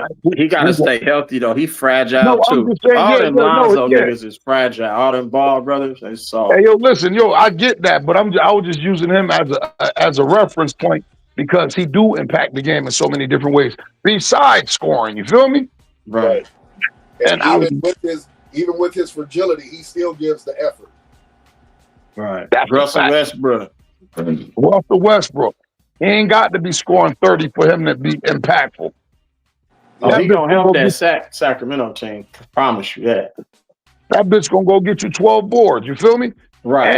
And he gonna get about 4 or 5 of your man wide open shots because he gonna have 10 assists. Right. Sabonis gonna eat off of Westbrook little slip passes. Hey yo, he only did that shit for 4 out of 5 years in the NBA. Right. And remember, him and Sabonis played together in OKC at one point, so they know how each other play. Yep. Oh, that's facts. I forgot about that. Yeah. What I'm interested in for the Kings is Russell Westbrook's impact on Levine and DeRozan. Man, yeah, for real. Because them two niggas don't really play no deep. I'm tired of the superstars in the NBA who don't guard nobody, bro. I'm sorry, bro. That's sad, bro. Yeah. You can't get no effort on the other end of the floor, but you can hit niggas with triple step back under the legs and dunking on people. Yeah. That's just sad, bro. Hey, yo, them niggas got an all Compton all LA backcourt, don't they? All them niggas from LA. Them niggas gonna be crip walking at the every bucket, nigga. Yeah, all them niggas from LA, Levine, DeRozan, and Westbrook. Throwing up games. Y'all think Orlando ready? Y'all think Orlando ready for the next level this year? Nope. I think they're a little bit closer. I like the Desmond Bain pickup because it makes their backcourt better, but that's not the guard I'd have went and tried to go get if I was And Orlando. Tyus Jones, though, they added Tyus Jones as a backup point guard, though. Jalen Suggs is coming back. Orlando going to be a top 5 team in the East if they're healthy. Health if is they're the healthy. only thing I'm worried about with Orlando because they should have been a top 3 seed last year. And with all the games that Banchero and Franz Wagner missed, they still won 40. That's what I'm saying, though. Like, they got to stay healthy if they want to, like, take that next step. Yeah, they got they're the health part. Them and Paolo, if you can hear this, bro, don't shoot so many threes. Nobody can stop you from getting to the basket, dog. Who, Payo? NBA who can stop you from getting to the basket, dog. Yeah, right. Hey, yo, I hate giving Duke players credit, but that motherfucker tough. Who, Payo? Hell yeah. Yeah, them niggas be tough, bro. Payo tough.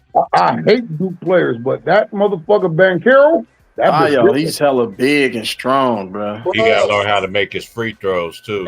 You got to learn how to make them free throws because he get to the line a lot. You got to make them pay for putting you to the line. Make them pay. Decided him not shooting so many threes.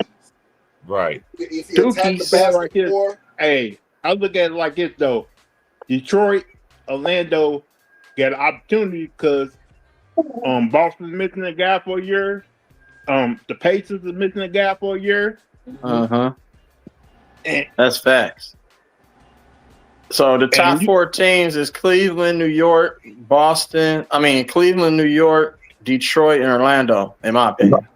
Yeah. I don't think so. Not in any particular order, but those are the top 4 teams. One of them teams ain't gonna be. Listen, let's just say if we talking about everything on average, fit, even playing field. Mm-hmm. If Embiid and Paul George healthy, y'all, which Paul George, but even Embiid and Max, fuck Paul George. They need to get rid of Paul George. If Embiid, get rid of Embiid. Listen. If Embiid is healthy, like they saying he is, he's playing without the. If he's healthy, and even if Embiid plays 65 games and be ready for the playoffs, him and Tyrese Maxey, that's gonna be a tough out, y'all.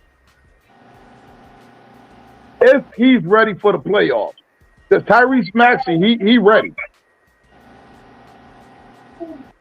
I ain't going front. They'd be better off with Tobias Harris than Paul George. That J. Cole look alike? To me, with Philly, it's those other younger guys. Yeah, they got some dudes over there. They got a lot of them. If those younger guys, if the younger players that they just brought on Philly, they roster is stacked. Yeah, Philly, they got a nice little, they got a stacked little roster over I can there. see them competing for a top 4 spot too.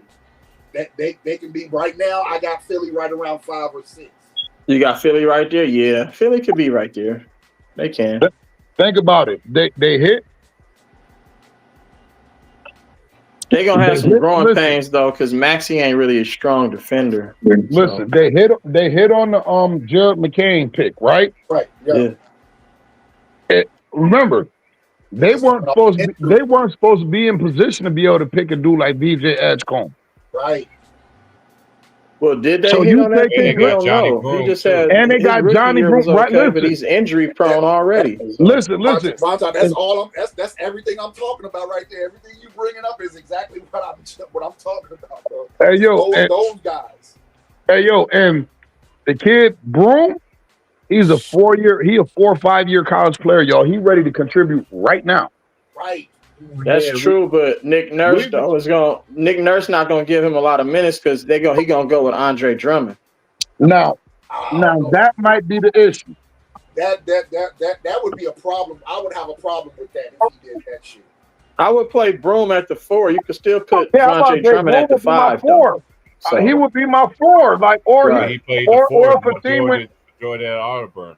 But he didn't get a lot of minutes in the preseason, is what I'm saying, though. Like he got the minutes like in the last quarter, like you know what I'm saying. So yeah, hey, we forget about Milwaukee. Milwaukee should be in the top. Like I say between 7 and 10 for Milwaukee. That's what I think. I agree. I got to see what Milwaukee's guards, their wing players do. Yeah, I think that's good. Too much of Milwaukee in the preseason, so I think Giannis that talented where he should be able to keep them in the play-in area. Right. Like what you said, between 6-10, I can see them around there. Yep.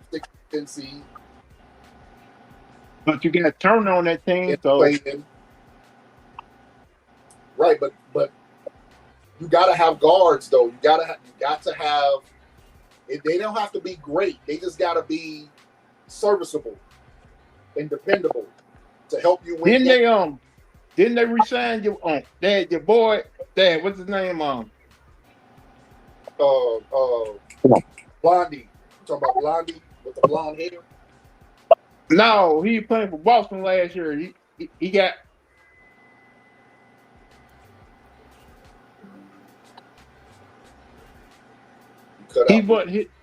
His brother plays in the league too.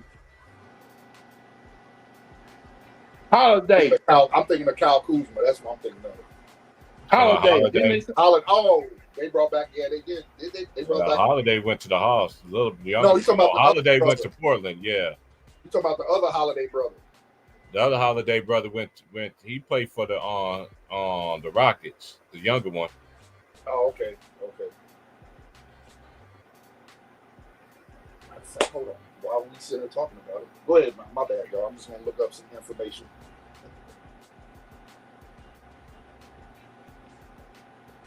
Well, I can't wait to see what type of team Dallas gonna have to Kyrie comes back. I think they're gonna be just fine. They added D'Angelo Russell. Yeah, I think Dallas is gonna be fine. Yeah, they got a official point guard, a replacement until Kyrie come back. And then they said they're gonna have what's his name gonna share ball handling responsibilities too. Cooper Flag. And he's looked awesome doing it in the preseason. Yeah, he do. Cooper Flag is ready. He's ready, bro. Sure. Listen, bro. He just got to shoot a higher percentage from the three. His 3-point shot got to be more consistent. Listen, bro. Don't y'all sip that fucking Kool-Aid, bro. He's not a generational talent. He's gonna be a good player. He could be a good player. He has the skill set and the talent to be a good player. Uh-huh. But bro, I don't see him. So what is he lacking then? What do you think he's lacking? I don't. First of all, he's only 6'7". Everybody keeps, I said, no, he's not, bro. I said, I just looked at the chart. He was 6'7.5" with his sneakers off, and he was 6'8.5" measured with his sneakers. I said, first of all, but what's his wingspan though? Because he got a long ass wingspan. I see a lot of maturity in Cooper Flag's game, bro. I don't know. I'm gonna tell you, he is gonna be a victim because he's good at a lot of things, but he's not great at anything. You get what I'm saying? He's good at a lot of things, but he's not great at one particular thing. That's a complete basketball player. No. Well, okay. You saying a complete basketball player at number one? Okay, I see him probably averaging about 18 to 20 points at his peak. You feel me? But I also see him grabbing like 8 to 10 rebounds. I also see him dishing out 4 to 5 assists. You feel me? Like he could do a little bit of everything. I'm not knocking him, but I'm not ready to crown him the next thing since sliced bread, bro. Like everybody doing. They're like, I'm not crowning him. I'm just saying that he's ready to contribute. But Ace Bailey probably gonna have a better season though. He can hoop. I would definitely, I don't think they missed on that pick. I don't think you could have. You feel me? I don't think they missed on it, but I don't think he's going to be that. I think he's going to end up like maybe a great number 2 option, a good number 2 option. You feel me? And I want to see if he can step up when Anthony Davis starts missing games, because you know he's going to miss some games with an injury. Right. Like, I'm going to tell you, like, I kind of seen him before, y'all. And people don't remember this dude, but I'm like, yo, he kind of remind me of Cooper Flag, but he's just way more athletic with a longer wingspan. Nigga said, who? I said, Lincoln. Hold on, y'all. Yeah, so I'm looking at the Bucks roster. The best guard I see on this team is Cole Anthony. That's what I said I don't know about.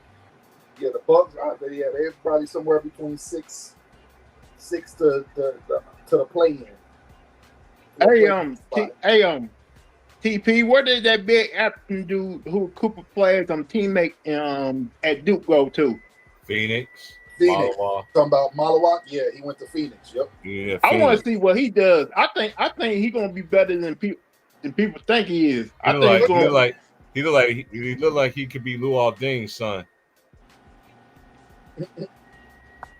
I think he's gonna end up being a guy grabbing a lot of boards and a whole lot. He's gonna average at least a double a whole lot of games this year. Right, but you got to remember, Phoenix don't be letting their big men touch the ball. Not in the era of Devin Booker. They don't let the big man. That's why homeboy acted the way he acted. DeAndre Ayton. They stopped giving him the ball. You got to let your big man touch the ball. At least let him touch it sometimes. This is the era where it's guard. And the era of Devin Booker, he don't be passing the ball to the big man. He gonna pass it to a wing player or he gonna shoot it himself. Well, Aiden's in LA, right? LA. I want to see what he does tonight.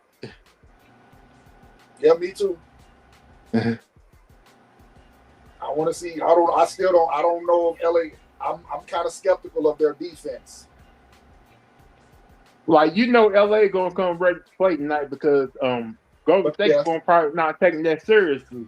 Yeah, that's a home. LA's playing at home too, right?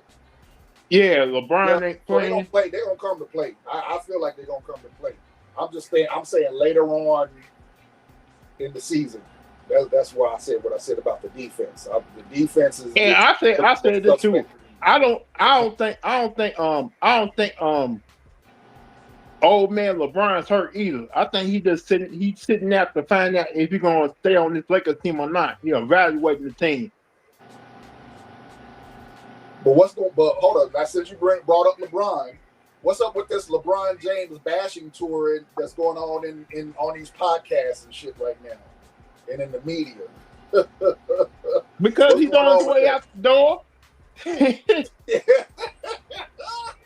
I'm being facetious when I say that shit, but I'm just like the Russell Westbrook story, the James Harden story, the Stephen A. Smith going on Carmelo Anthony's podcast. Like what he is bad. Think about it. He's starting his own league, right? Oh yeah. He's gonna try. He's gonna try to bash everybody on his way out the door because he feel like the NBA is not treating him fairly like they always have been over the years.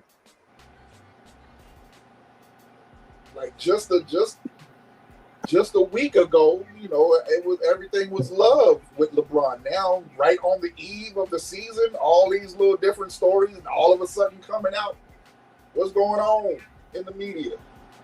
Think about it. The minute Jordan got signed that NBC deal, what they start doing? Bashing Michael Jordan. Trying to find ways to bash him, but it wasn't working. Yep, they sure did. Try to find ways to say, nah, it's not this, not that, nah, Michael, whatever. He's gonna come back hating on the young players, but he's never hated on any young players other than the fact that y'all load manage. That's the only thing he's ever complained about with you younger guys is y'all load managing. Other than that, he showed y'all love. He showed all of y'all love at the fucking All-Star game when he came. I'm pretty sure that also you got Charles Barkley, Shaquille O'Neal, Kenny Anderson, Ernie Johnson on ESPN now. Yeah. That's gonna be so fucking watered down. I hope not. Charles Barkley said he's not gonna change, so you better not, Charles Barkley. I'll be very disappointed if if you let them muzzle you, bro. Like, it's a damn shame that TNT could not work out a deal to keep the NBA on TNT. it wasn't TNT. It was the NBA.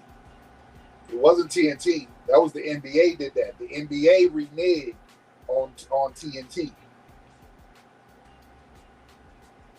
And that's why ESPN went ahead and bought the rights to Inside the NBA to bring them to ESPN. It was the NBA that reneged on TNT. They told them they would give them a chance. They came with a great deal that was actually better than Amazon's, and the NBA still said no. Of course, ESPN you come up with a better deal. They got way better money than all the other. TNT. Ernie Johnson is one of the reasons, other than Magic, Michael, and Bird, that the NBA is as big as it is right now. Like, I don't get that. How are you shitting on one of the guys that helped uplift the profile of your league on television? That part. He pretty much created the NBA on TV with TBS and TNT. He started that shit. Mm-hmm. It's like when CBS lost the deal with the NBA. Like when CBS lost that deal with the NBA and has not been back since. Right. But here's the thing with CBS. CBS only wanted to show NBA on the weekends. They wasn't willing to give them primetime games on like weeknights and weekdays. They were only showing games on the weekends. And NBA needed, more coverage during the week. And that's why they left CBS.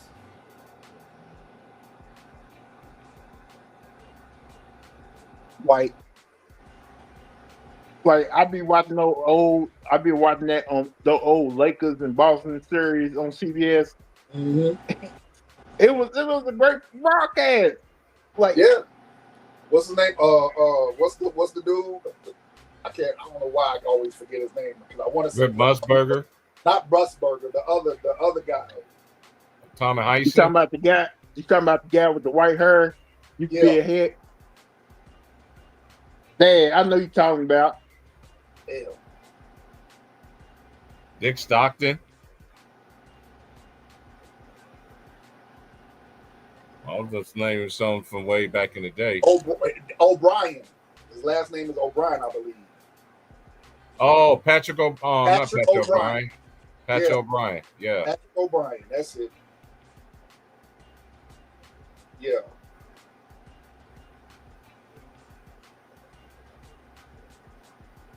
Hold on, let me make sure this is. Like, I was more pissed with ESPN getting wrestling on there. I'm like, and charging people $39 to $40 just to watch a pay-per-view. Man, I'm like, man, fuck that.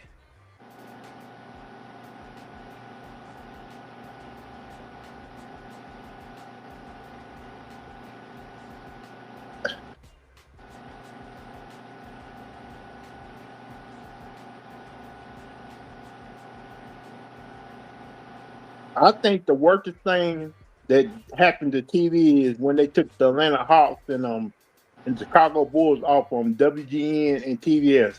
Yeah, their local channels. Yeah. Because it's funny how they did that when Jordan stopped playing with the Bulls.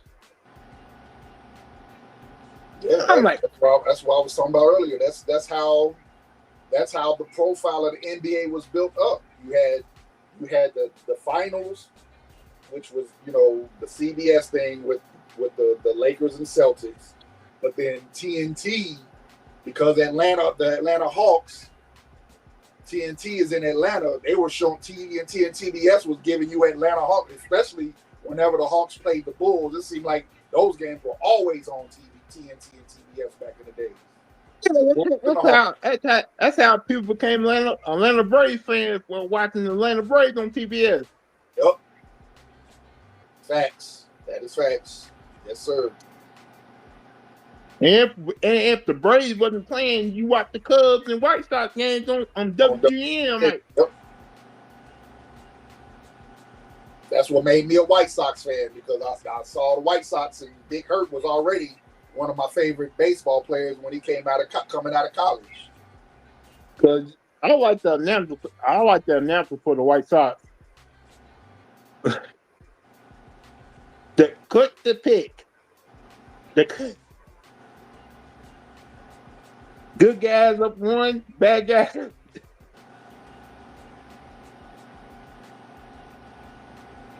The good guys, yeah. Good guys were. Yeah, how many times did you hear "Take Me Out to the Ball Game"?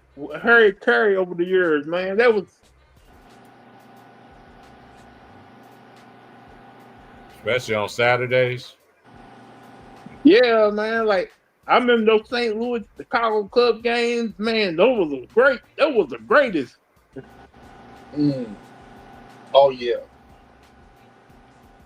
Ryan Sandberg, may he rest in peace, to go off in no games. Yeah. But it seemed like St. Louis would always win in the end, though. Andre Dawson. Yeah. Dawson, yep. Like every time Sammy the Sosa Cubs have a chance, Yeah. the fucking Cardinals will get in their way. Every time. Because I love Hawk. Hey, I remember that one guy from the Cardinals named Willie McGee. Yeah. Yep, McGee. Was he second baseman for the Cardinals? I think he was an outfielder, but right field, something like that. I know he was on the right side of the field. That's why I'm thinking. I remember is that guy was like 6'3", 6'4", only had a batting average of .215 every year, with 18 to 20 home runs and 38 to 40 RBIs every year. He still played a lot of years in the league. Yeah, because he could play. He would always make plays on defense. To Willie McGee, Ozzie Guillen. Ozzie Guillen, yeah. Well, Ozzie Guillen was with the Cardinals at first, yeah. To Mark McGwire. What's the shortstop? Damn, why am I forgetting his name? The shortstop from the Cardinals from back then. I don't know why I'm forgetting his name right now. Ozzie Guillen. I thought Ozzie Guillen was like the Wizard. No, Ozzie Guillen was the Hispanic dude. I mean Ozzie Smith. Ozzie Smith, yeah, that's him. Yeah. Then I'm like, then when I found like it said Ozzie Smith been playing since 1980s. Like he played for 2 decades. Hell yeah. Yeah.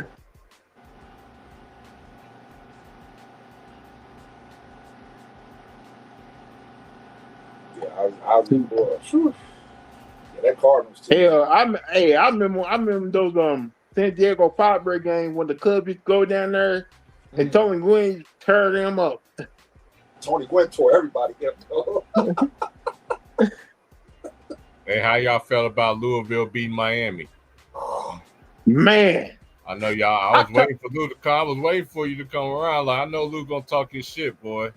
Bro, I told people before that game. Jeff Brown knows how to beat top 5 teams. That game gonna be close, and people didn't want to buy it. Everybody picked Miami to win big. I'm like, all right now. Remember what happened last time? Jeff Brown went to Miami. They won that game. Yep. The only reason why they lost last year because on a bad fumble call, referees rewarded the ball to Miami instead of giving that touchdown to Louisville on that fumble recovery. Yeah. Because Louisville would have beat Miami last year if referee would have screwed them out the game.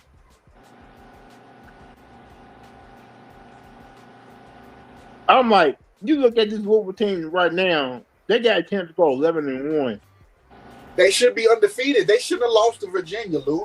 That the offense. I know, man. Like they played so damn sloppy against Virginia, Lou. I should piss the only reason why they lost that game. The only reason why they lost that game because they turned the ball over 2 times. Right.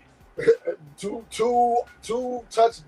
gave up 2 defensive touchdowns that shouldn't even happen. That plays defense happen. That was just them being sloppy. That's why I was just gonna say this, Lou. Let me just say this real quick. I just need Jeff Brom to raise a young puck quarterback. Stop going out and getting these guys who've been thrown away by other colleges. There's a reason why they were thrown away at other schools. Raise a young puck, Jeff Brom. He needs to stop getting like right now, man. Like he got no choice but to get another 1-year quarterback next year. Because if Bryson Cherry comes in this year, he's gonna be a freshman. He ain't gonna be ready. No, I see him stick with Miller Moss for this season. But I like the young kid from Austin Tech that they got from Texas, the little quarterback.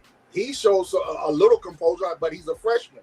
So, yeah, I agree. Go ahead and stick with Miller Moss, but it's time for him to raise a young. I'm talking about he gonna probably stay with Miller Moss this whole year because he ain't gonna be there next year. I'm talking about next year. Yeah. Don't be surprised if we get another transfer quarterback and wait on Bryson Cherry to be ready for his sophomore year next year. Basically, gonna be a redshirt freshman in 2027. If he does get another transfer, don't get somebody that a team threw away that they didn't want no more. That you only got him because be honest with you, if Jeff Brown would have got a guy like if you get a guy like Archie Manning's son, yeah, that offense he's running at Texas right now don't fit him. No, I don't. Nope.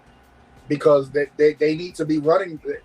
The truth about Texas is they need to be running the ball more. They're trying to put too much on Archie, and he's not really ready for all of that yet. They need to run the ball more and let him get comfortable in the game. If you're going to let him throw it, let him throw like quick routes. He got no receivers, dog. He got no damn. That's what I'm saying. Give him like simple stuff, easy completions like slants. You know, what's the tight end when they, the stop routes for the tight ends, like those type of routes. Stop letting them throw the ball downfield. He's not ready for that yet. Even when he hits it, even though he throws to receivers, they keep dropping the ball every single time. He got no receivers that can catch the ball. Yeah. Like you look at our receivers, you got Chris Bell, who's gonna probably be in a first-round pick. Yeah. Like Chris Bell right now remind me of Jamar Chase right now. A combination of him and Deebo Samuels. Because the way he break tackles, when he catch that ball and run through tackles, oh my goodness. I seen him. I got bad feeling. The Rays gonna end up picking him too. The Ravens? You said the Ravens? The Raiders. Oh, the Raiders. Oh, yeah. He don't need to be going to those damn Raiders. Nah. He need. Now, if you went to the Ravens, I would love that because I don't. Zay Flowers ain't a number one receiver. He's a legitimate slot receiver, but he's not a number one. But I would love for them to get Chris Bell. You seen Lamar posted about Chris Bell too, right? But the Ravens ain't gonna do that. They're gonna try to build that defense this offseason. Because when you got defense giving up like 30, 40 points a game, you gotta take care of that shit. Yeah, but and it's like what I said last time we was talking football on the podcast. Ravens have never invested in offense outside of the quarterback position. they've never really invested in offense outside of quarterback and offensive line.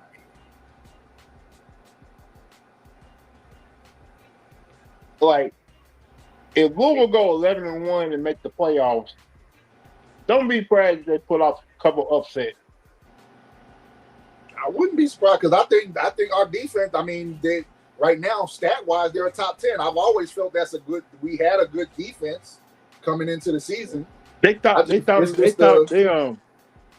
told people like Louisville got the best linebacker crew in college football this year.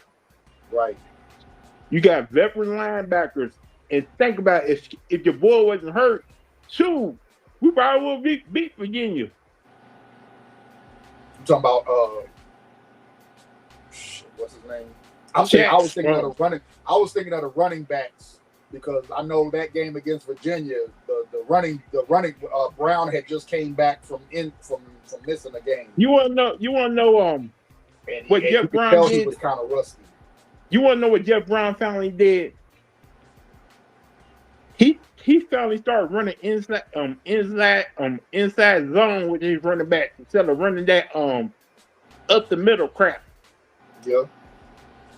These are Brown and Duke is not inside running back. They are zone running backs. You feel like I watched that Miami game. Like, you wait this long to run that, start running inside zone, outside zone with Brown and Duke.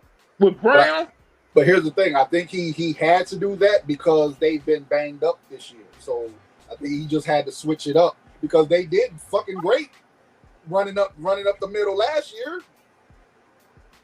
They was fucking killing the ACC last year with that style of play. So I think he had to switch it up because they kind of been banged up. They haven't been 100% healthy this year. So I think he had to kind of switch it up to where he can put them in position where they can find space on the field to do what they do best. Like, you wait to Miami, everybody claiming had a top 5 defense, and you couldn't do it to Virginia last week. Like, first off, that fourth down with that pitch, that was a bad play call. That was terrible. I was like, why are you throwing that, Miller? Just take the sack. Our defense is playing great. Our defense only gave up 10 points to them in regulation. I was more mad about the overtime decision. Yeah. Like, Miller Moss had the opportunity to run that ball in for throwing it to Brown. Yeah. But he had that running back, he had that defensive lineman chasing him. I was like, Miller, you telling me your white ass can't run at least a 4.7 and dive to the end zone? It was third down too. You had a whole lot of open space. Yeah, that's the one thing about Miller Moss I have. I'm kind of hesitant on giving him my full faith. He makes bad decisions, and when he makes those bad decisions, it's always the shit that leads to why we lose or why we don't look good. Is that same quarterback that used to be at USC? Yes. Yeah. Oh man, that's why I was watching the game. I was sitting there, I was like, what in the world is going on? I was sitting there like, what? I was thinking, I was like, he was at USC? Yeah, that interception was a dummy. That was just a dumb behind play because Louisville is playing some good football. They should be. Y'all should be undefeated in the ACC too. Yeah, we could be top 10 right now. Yeah. If we beat Virginia, we be top 10 in the top 10 right now because coming off the Virginia win, when Virginia had just beat number 8 Florida State, beat Virginia, and then going to beat Miami. We definitely be a top 10 team. The rankers have been hesitating to put us in the ranking all year. I don't know why, but they've been hesitant to put us in the ranking all year. No, I do know why. Because of I think it's because, like me, I don't have a lot of faith in the quarterback. He makes fucking dumb decisions sometimes.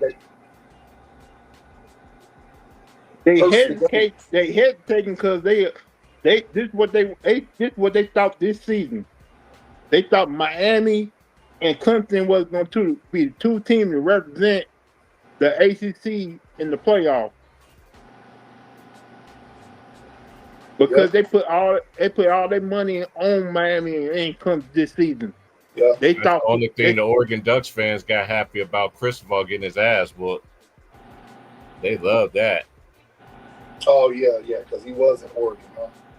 But it's like I told him, I was like, why y'all take it so personal? Like he went to school at University of Miami. He didn't. Yeah, I that's where understand he went to school at University of Oregon. That's a different story. But he went to school at Miami. So, you know, of course, yeah, and that you know how people are. They take everybody. You know what he said, that he never wanted to leave, and then he left. I'm like, okay, but that was his dream job, Miami. You can't get mad at that. Right. That's just like people trying to say after Louisville beat Miami that Jeff Brom might leave Louisville. Like, bro, that doesn't make no sense. Man, people change. Like, I get it, you know. It would be one thing if Jeff Brom had no ties to the city, Right? But you got to you want to know what Mario Cristobal is. He is almost just like James Franklin. He can't win the big one. Yeah. He can't get a team to the next step, the upper room. He can't And do Carson that. Beck wet the bed. Like T. Price, he been doing it. He did that at Georgia. I know. Nobody wasn't surprised about him wetting the bed again. Man, he got tatted up. I was like, man, you went down there and got tatted up. Yeah, he got the most. He's the highest paid NIL player in college football this season. Yeah, they paid him. They paid him nice in Miami. Then you got Michael Irvin on the sideline on all four barking like a dog. Like, what the hell you doing, Michael? Man, let Mike alone, man. Leave Mike alone, man. Everybody always want to get on Michael Irvin, man. That's where he went to school at. Yeah, that's that Miami thing. Back in the day, they used to do that as players. Mm-hmm. They used to do that as players, bro. Like that's what they're trying to bring that back, which I get it. I understand that. They're just trying to bring back that tradition, you know, back in the 80s when nobody wanted Miami to be that team, you know, to crack the national stage, but you couldn't stop it. All the best players coming out of high school are coming from Florida, nigga, and they're going to Miami, in Florida State. So it's inevitable that they're going to eventually. The thing about it, man. Like Miami came Miami because all the players from South Florida went to Miami. Mm-hmm. Because nobody didn't want to go down to South Florida to recruit those kids in the hood around there. But other than Howard Schnellenberger, he changed all that shit. Howard Schnellenberger, just like he did for Louisville, he changed that shit. He came to Louisville and did the same thing. And he got close, but that motherfucker Brett Favre kept getting in our way. Man, it's crazy that NBA started for college basketball. Normally, it's the opposite way around. Yeah. Hey, did you hear Houston lost in a scrimmage game? Who? The Houston they're playing these they're playing these college basketball scrimmage games. Oh, yeah. And right now some of the top teams are losing in these games. It's still too early, man. These teams, man, they're just putting all these teams together. It's like that's one thing about college basketball, man. It takes a while for a team. You get to see, you know, what a team is actually going to look like. You know what I mean? Because look how Kansas looked last year when they lost to Illinois. Mm-hmm. You know what I mean? In the exhibition game. You know, and look what happened to them. I felt like Kansas season derailed itself now that the season was over. When they lost to Houston in overtime at home, that derailed their whole season. They ain't never bounced. They ain't never came back off of that. Never. Like the season starts in 3 weeks, man. So yeah, it starts on the 3rd. The first game is on November the 3rd. Are they doing that 24-hour college basketball? We don't know, man, because they've been talking about this. You know, they just been talking about the NBA. You know what I'm saying? So, Yeah. you know, so I haven't heard of no preseason anything yet. You know, I have been doing my. Other than the rankings, that's it. That's the only real big news they put out about college basketball. Oh yeah, the game is going to be on the ACC network Friday. The Kansas Louisville game. Yeah. Okay. What time it come on Friday? What time it come on Friday? They said 7:00. So 7:00. That'd be 4. Wait a minute. So wait. You in Kentucky, right? So you you Central time. You Central time zone. You Eastern time zone. Eastern time zone. So it'd be 4:00 here. Okay, yeah, I can do the game, y'all. When the game's on, I will text you and let you know. Hey, I can just stream the game, do the game right here. Already. Yeah, you know how y'all know college basketball. That's our time, man. The NBA, man, ain't nobody care about no NBA, man. Nah, right. I'm just trolling, but not like that, though. I'm ready for this college season. It's gonna be interesting, right? I didn't even know about the rankings, Vaughn. This is the first time I ain't know anything about the rankings till you just told me. Yeah, they released the rankings like before the weekend. Yeah, Louisville, look it up. Yeah, Louisville was number 11. Yeah, I know they got Kansas at 19. They got Kentucky at 9. Kentucky just lost their point. I think with their point guard to injury. So. Yeah, it's going to be interesting. I'm interested in see because Louisville got a deep ass roster. I just want to see if they gel. Yeah, okay, I got it. It's Purdue. They got Purdue number 1, and they got Houston number 2. Yep. The national champion Florida Gators at 3, UConn at 4, St. John's 5, Duke 6, Michigan 7, BYU 8, Kentucky 9, Texas Tech 10, Louisville 11. UCLA 12, Arizona is at 13, Arkansas 14, Alabama 15, Iowa State 16, Illinois 17, Tennessee is 18, Kansas is 19, Auburn is 20, Gonzaga is 21, Michigan State 22. Then you have Creighton at 23, Wisconsin at 24, and UNC.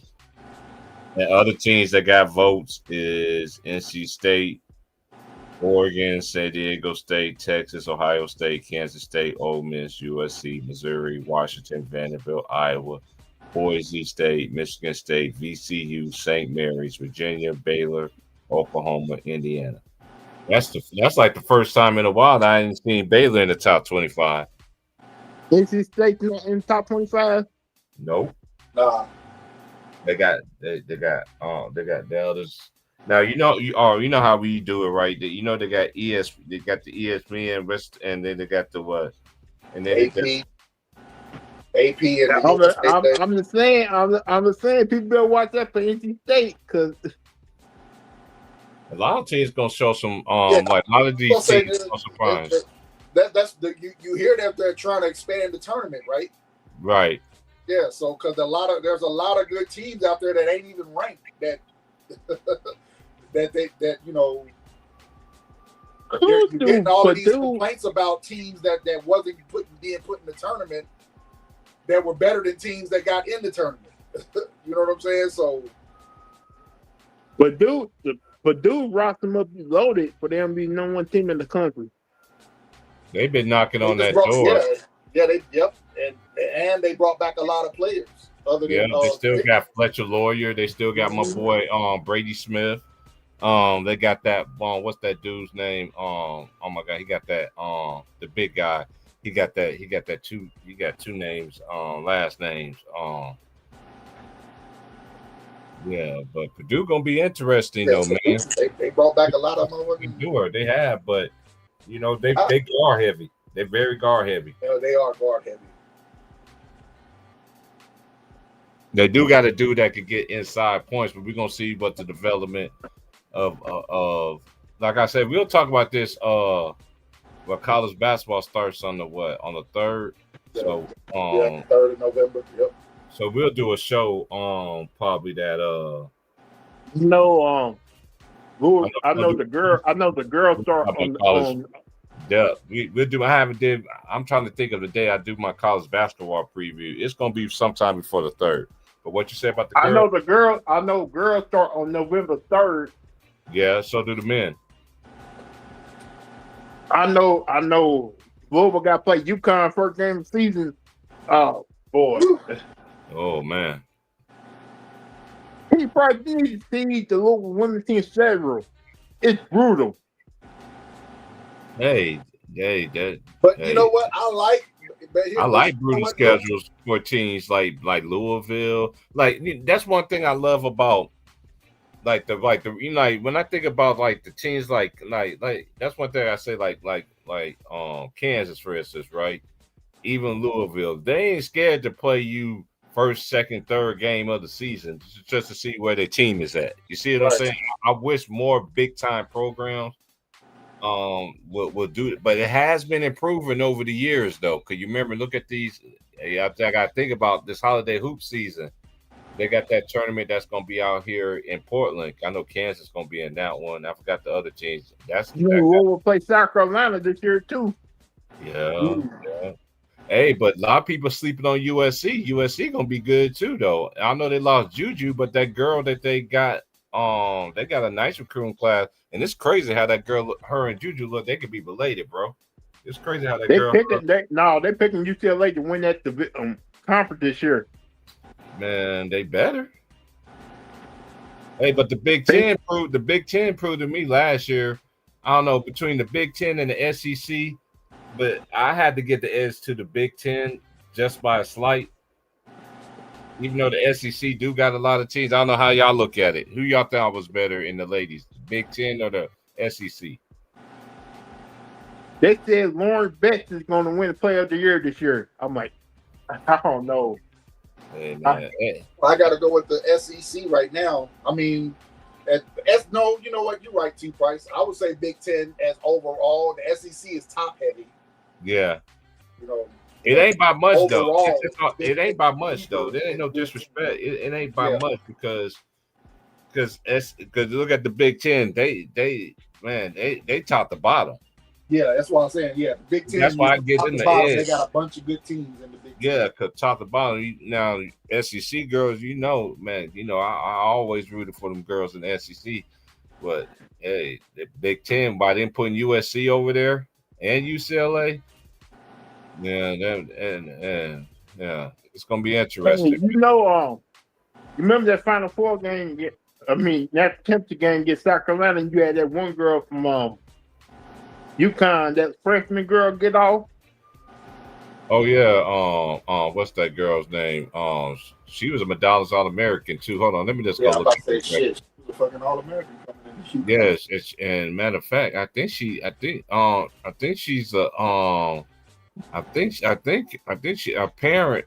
I think her mom or her dad was a basketball player, if I ain't mistaken. Hold on one second. Let me go look at it. That's why everybody picking UConn. Oh, Strong. That's her name, Strong. Like everybody picking UConn to repeat this year. I don't know about that. I don't know about that part. They don't have a page this year. A girl a guard who can. I ain't seen it yet, so I got to see the games first. Right. Have another guard like Paige Becker or wing player that can get buckets. Because that's what UConn has always had when they won championships. They said this one freshman girl who coming in this year is going to probably end up being a bucket getter. She's going to have to share the ball with Asia Fudd and Sarah Strong. Yep. Because I'm looking at their roster right here for the ladies. Hold on, it's loading up right now.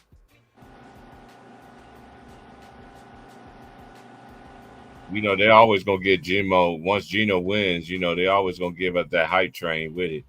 You know what I mean? It just comes with the territory.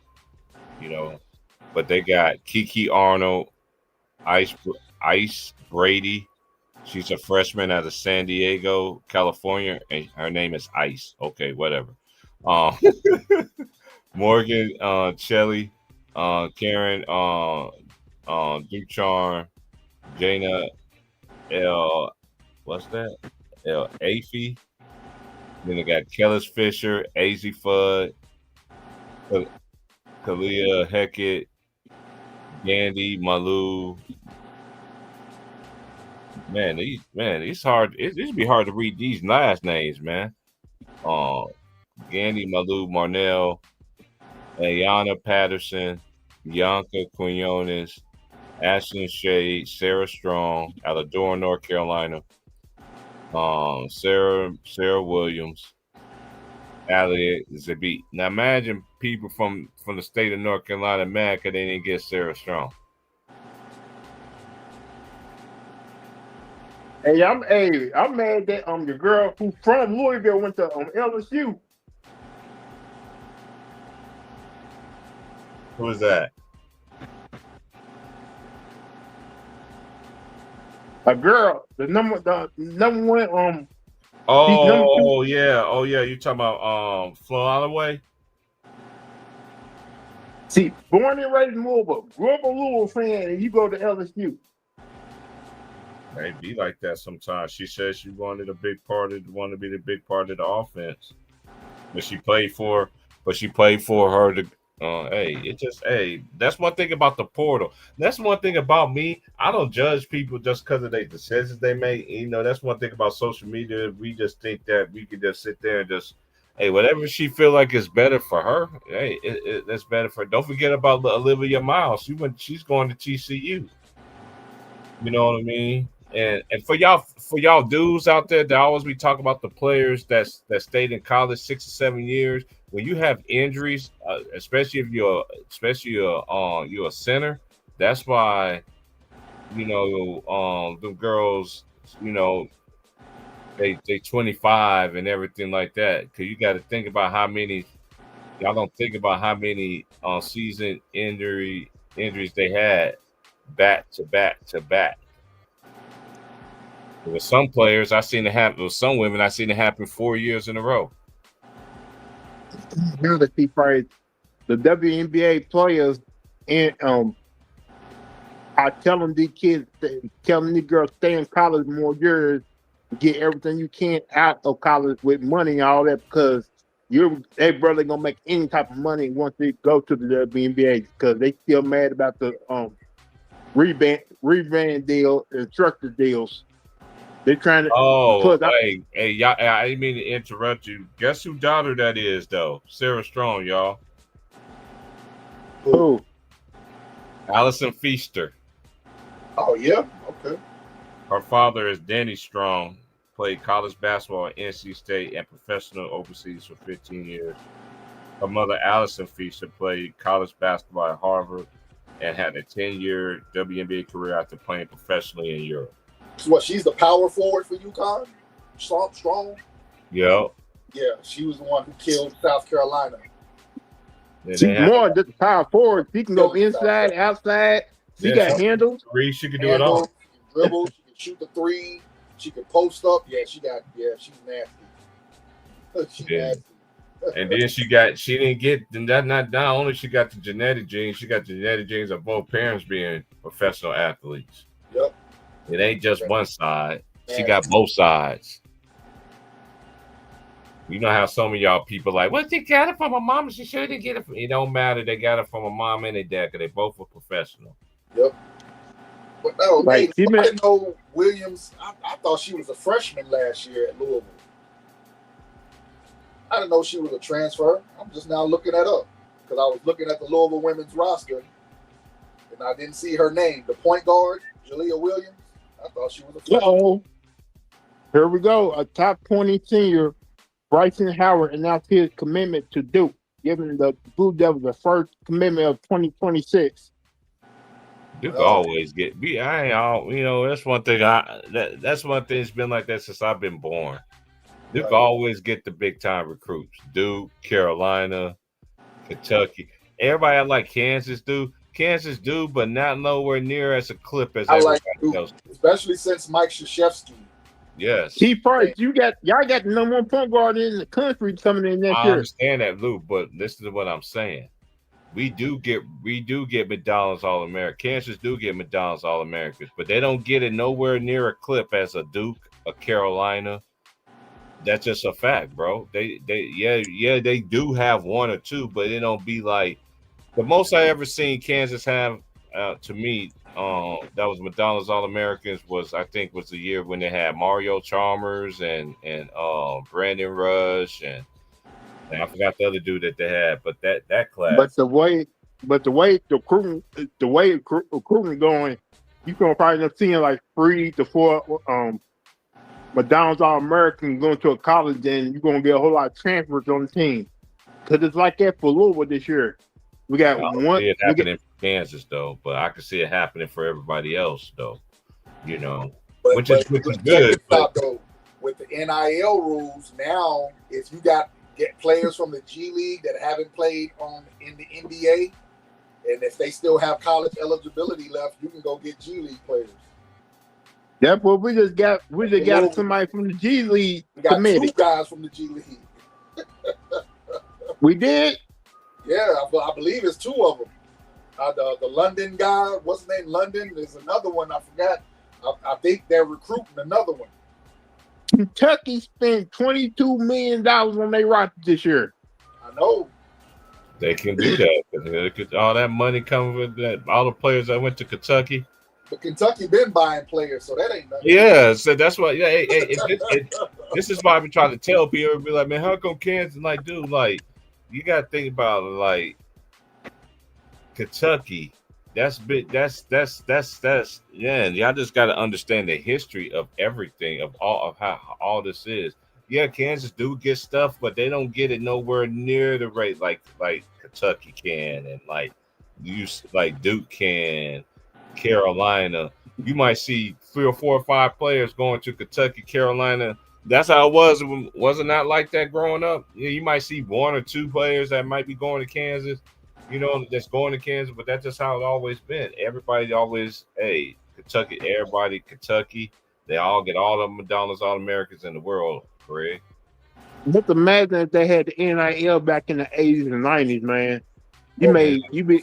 It would have been even crazier. But but we also got to remember something too. You got to remember, just because you have all the McDonald's All-Americans don't mean you're going to go to the tournament either. Kentucky did prove that off too. Yeah. Yep, 2013, they sure did. Yeah, we can't forget about that. Just because you got all McDonald's All-Americans is not a guarantee. And we cannot forget about them losing in the first round to who? Robert Morris. Robert Morris. That nigga is not, and that was in the NIT. That wasn't in the NCAA. Yeah, that was NIT. They didn't even make the tournament that year. Yeah, they didn't make the tournament that year. Cause what was that one dude's name? He was cold though. He was lefty from Arkansas. No, he went to Kentucky. He was on that Kentucky squad. He was the only player I liked on that squad. He was from Arkansas. He played high school in Arkansas. I can't remember his name, but I remember he came out of. Because he came, I think he went to the came from the same area as like the Aaron Fox and them, and Malik, they all came from the same area. Like Cal, I remember Cal getting all these guys. He was getting knocked down in the first and second round for the last few years he was at Kentucky. Mm-hmm. And he had the top recruiting players. He kept getting knocked out. Now he's at Arkansas. But that Arkansas team got better, and they almost made a Final Four run. Though they got better toward the end of the season. Hey, you see the Lakers got your boy. They didn't turn the ball over down the stretch. Hey, did you see your Lakers got your boy Nick Smith? Yeah. They don't let him play though. Same thing I said about Connect. Last year, are they going to let him play? I know they better not play. Well, I know one thing. Not letting them play and taking the ball out of his hands, not letting them do his thing. Ronnie James better not get a lot of minutes tonight if they want a chance to win. man, they're gonna play that, man. Hey, this is what I say. Play them. Let's play. Hey, this is one thing that's not that we not gonna cut sugar. We know the man that should not be in the league. We get all that, right? But play him. The more you play him, the more that his dad look like a dummy that he is. Carry on. Yep, he's either gonna get better or he's gonna prove his supporters wrong. And so far, he proved his I know he better wrong. not try to. He better not try to force his other son to leave college after 1 year or two. I don't know what Bryce is gonna do, but I'm hearing because I check my email all the time. Right now, they wasn't trolling doing when Bronny was at USC. Now that Bryce there, now these fanboys. Let me tell you something. Yeah, he's not gonna go into college. If he averaged college basketball 20, that's better than anything that his brother ever did.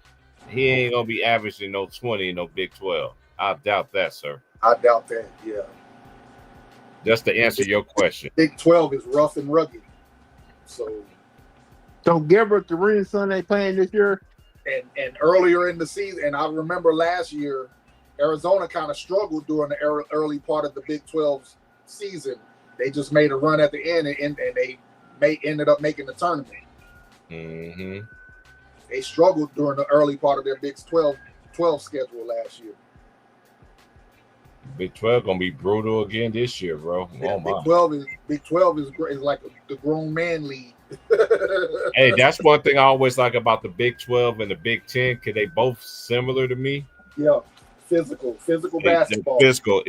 I love physicality. You got to be physical, man. And man, if you don't take care of your home, that's why home court. You got to win your home games at college. That's very important.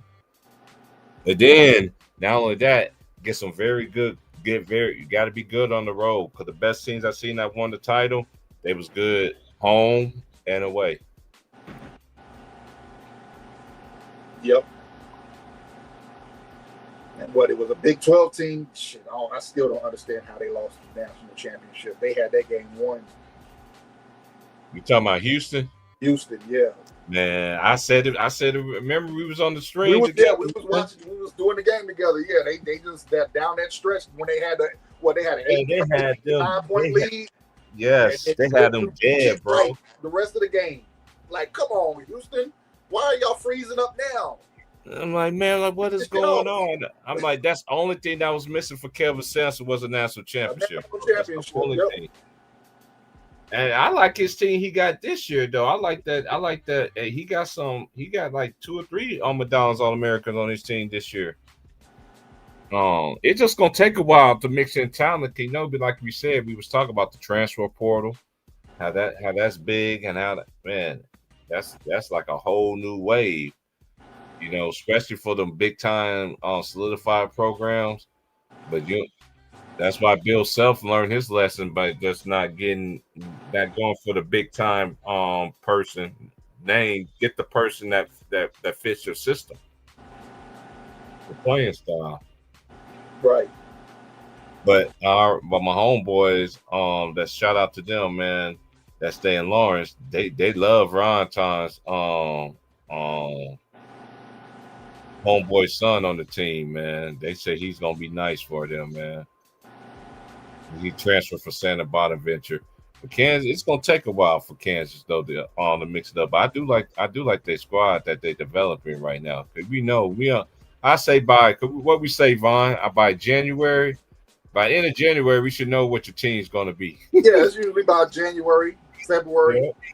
Yeah, by January, your team ain't did that unless you do got teams. It ain't how you start; it's how you finish too. How you finish in your conference, and how you finish the conference tournament. Mm-hmm. That's why I say, like, the end of January, February, early February. That's when we start to see who's going to be the ones competing for that championship, that their conference tournament championship and national championships. And it's hard for, because the most teams that I've seen that did won a title recently, they was number 1 in the nation. They won the conference outright. Then they won the conference tournament, and then they won the championship. That's right. I want to see what Syracuse does with Melo's son. Oh, it ain't just him I want to see. Shout out to him. I know Cayenne gonna do his thing. Syracuse gonna be they got Autry, a former Syracuse. You know, he trying to build that program. How he you know, I'm looking forward to see how St. John's gonna be too, because everybody want to take jazz at my boy Rick Pitino. Y'all don't know what you're talking about. Y'all need to raise y'all hand. That's one of the greatest coaches, man, collegiately. You know, he know how to. Hey, can you know, oh boy, matter of fact, that's who Houston, man, where did he go? Oh boy, from St. John's. I just read his name. I just read his name. What's his hold up? Oh my gosh.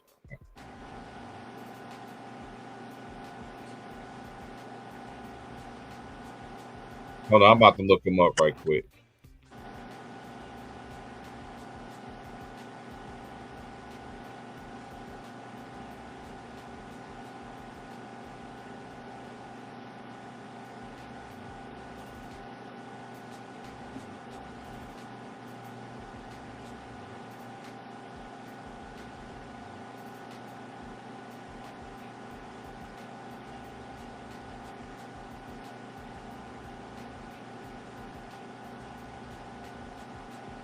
What the hell?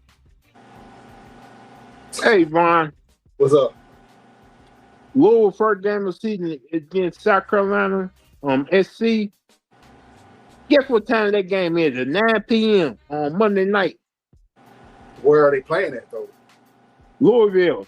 Are they playing in Louisville? Damn. That's like Yeah. back in the days. At 9 p.m. Yeah, it's like back in the days when the late 80s Louisville games on WDRB on Channel 41. The game used to come on late as hell. Yeah, 10:30. I was thinking about Vaughn was Kadari Richardson. I forgot he went to Syracuse first. He got picked up by the Wizards. That's crazy. Okay, the first three games is South Carolina State, Jackson. That's They crazy. play Jackson Southern. Then the third game of the season is against Kentucky. Yeah, I'm just saying. I think Louisville got a lot of depth this year. I just want to see how it gels. I have no doubt they're going to have a winning season and make the tournament. I just want to see how good, how they. I mean, I've seen some of the videos of the practices and they look good in the practices, but I want to see how it all translate on the court because I think they got one of the deepest rosters in all of college basketball this year. I still haven't seen your boy yet. I don't think he's going to be playing in the first month of the season. Who was that?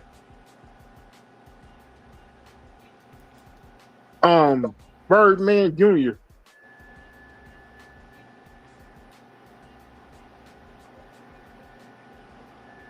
trying to think about who you're talking about. I can't.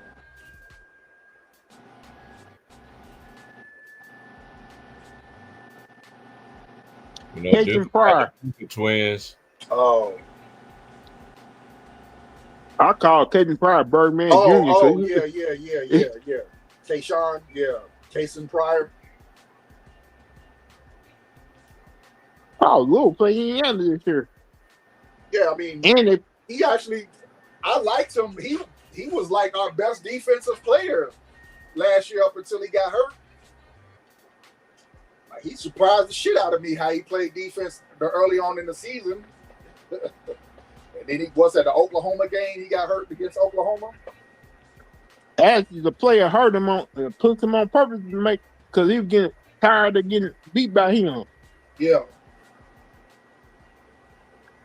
Yeah, so he was actually, he surprised the shit out of me because the one thing about him, he's skinny, but he could play some damn defense. Oh,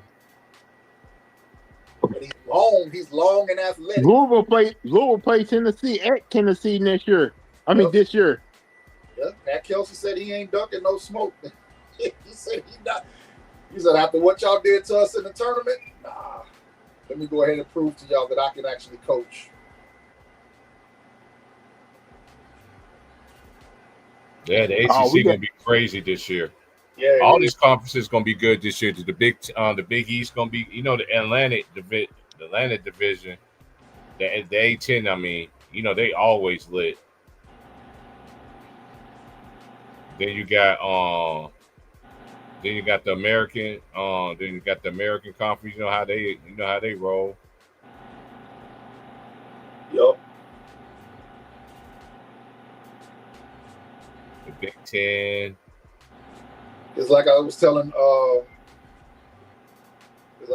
This goes for basketball too. I was telling James Nola boy. Oh yesterday on shit! his- Not on Louisville. his Not podcast. I Louisville said, playing yo, better. NIL. Not Louisville playing. What you were saying? I was Not saying Louisville NIL playing has better in eliminated February. elite teams. I heard you, but what you were saying? You said Louisville playing Baylor. Yeah, in February. Is it gonna be at Baylor? Or gonna be at Is it at Louisville? Baylor? Is that the ACC versus Big 12 challenge or something? They're gonna be at Baylor. Oh, I'm trying to go to that game. That must be the That's right ACC down the Big street. 12 challenge. Baylor right down the street. I'm trying to go to that game. Yeah, it's down the street Hell from yeah. me. That's a hop skipping. Man, that's a short drive. That's right down the street from me, bro. I'm trying to go to that game. Hell February yeah. 14th. February 14th at 4 p.m. Valentine's Day. Okay. Yeah. And don't forget we play and plus Louisville play Cincinnati and Memphis this year too. Oh yeah, the rivalries. The rivalries is back. That's right. We sure are playing Cincinnati and Memphis back again. Yep. The old rivalries.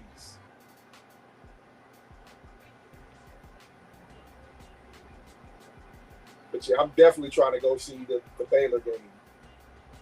That's what's up. I remember when Louisville's girls came to Texas. That fucking ticket sold out before I could get a ticket. And I seen one of my homeboys I used to work with. We got some my homeboy who I used to work with at Sprint. He got daughters, nigga. They twins. Oh my god. I think they're in 8th grade in middle school or they're freshmen in high school. In December, Kentucky played North Carolina and Gonzaga. Hold on, let me look up Damon's daughters. Oh, Kentucky plays St. John's on December 20th. St. John's is playing at Kentucky. Yeah. Don't we play St. John's this year too? In Madison Square Garden? Hold on, let me see. I thought Louisville played them this year too.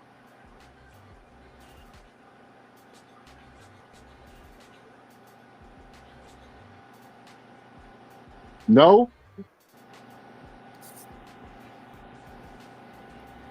I thought they were. What happened? So they did cancel a game or something? I guess Patino didn't want to play it.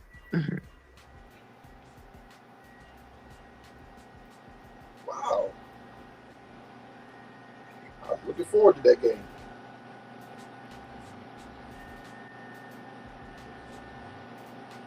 Like I guess the reason he played on Mark Pope because he used to play for Patino. Since you're reading your schedule, I'm gonna read Kansas' schedule.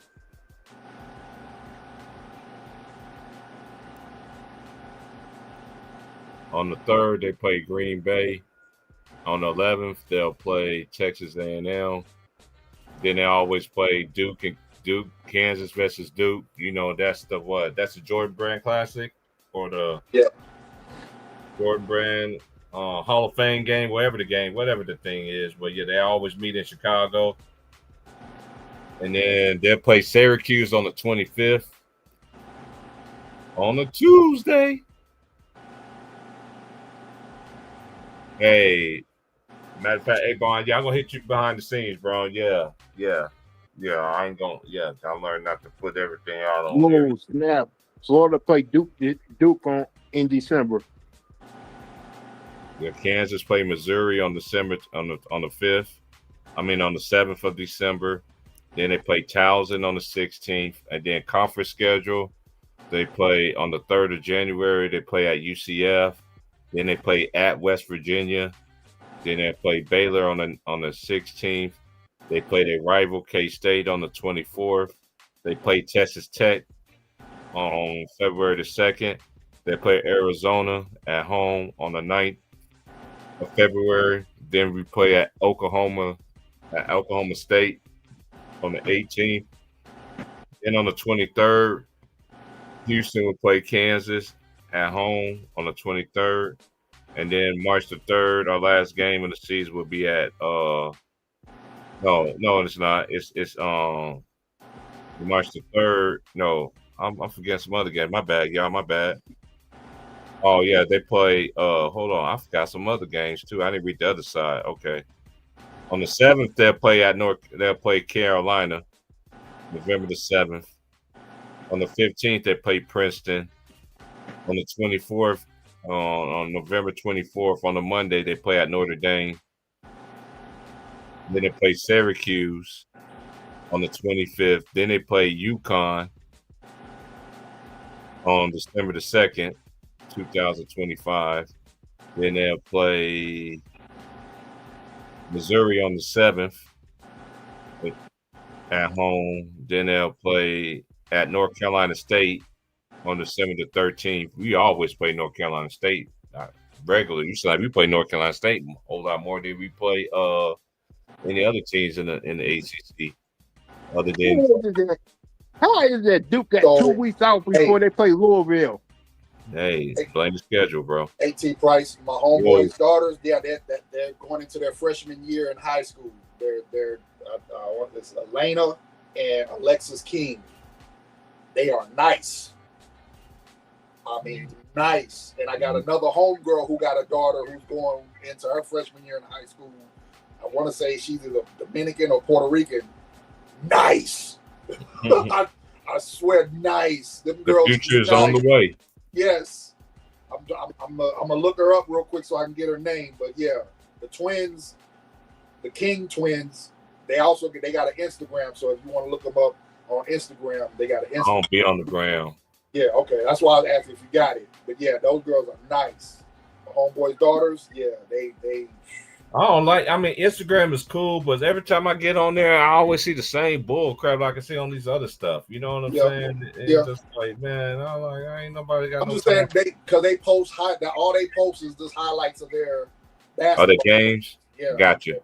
Or the camps they go to, or like the little all-star camps that they attend and they play in. Yeah, those girls are nice, man. And then on the 13th of January. You got Iowa State, Kansas. You know that always gonna be blockbuster. Baylor against Kansas on the 16th, and then Kansas play at Colorado on the 20th. The 24th they play Kansas State, and then on the 31st they play BYU at home. And on the 2nd, Kansas play Texas Tech. On the 7th, they'll play Utah. That's gonna be like a revenge game. Because Utah blew the brakes out of them last year. Then it's Arizona and Kansas on the 9th, Kansas and Iowa State on February the 14th. So when Baylor be playing y'all little game, we gonna on Valentine's Day, we're gonna be playing that in Ames, which that's always a hard place to play at. Then they play Oklahoma State on the 18th. On the 21st, they host Cincinnati. On the 23rd, they'll host Kansas. Kansas hosts Houston. On the 28th, they'll play at Arizona. On the 28th, on the 3rd, they got Kansas and at Arizona State. And the last game of the season is K-State and Kansas on March the 7th. As everybody know, after March. After that, what's coming up, gentlemen? Tournament time. Yeah, we're going to talk about college ball, man, next week, man. Definitely I'm looking forward to it, man. The NBA just taking the spotlight right now. We already know the best tournament ever is March Madness, baby. Yep. Ain't nobody can compete with that. Nobody.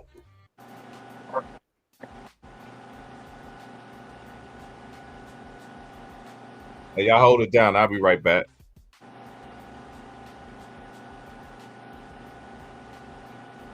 Hey, I'm looking for that Arkansas and Louisville game, Ron.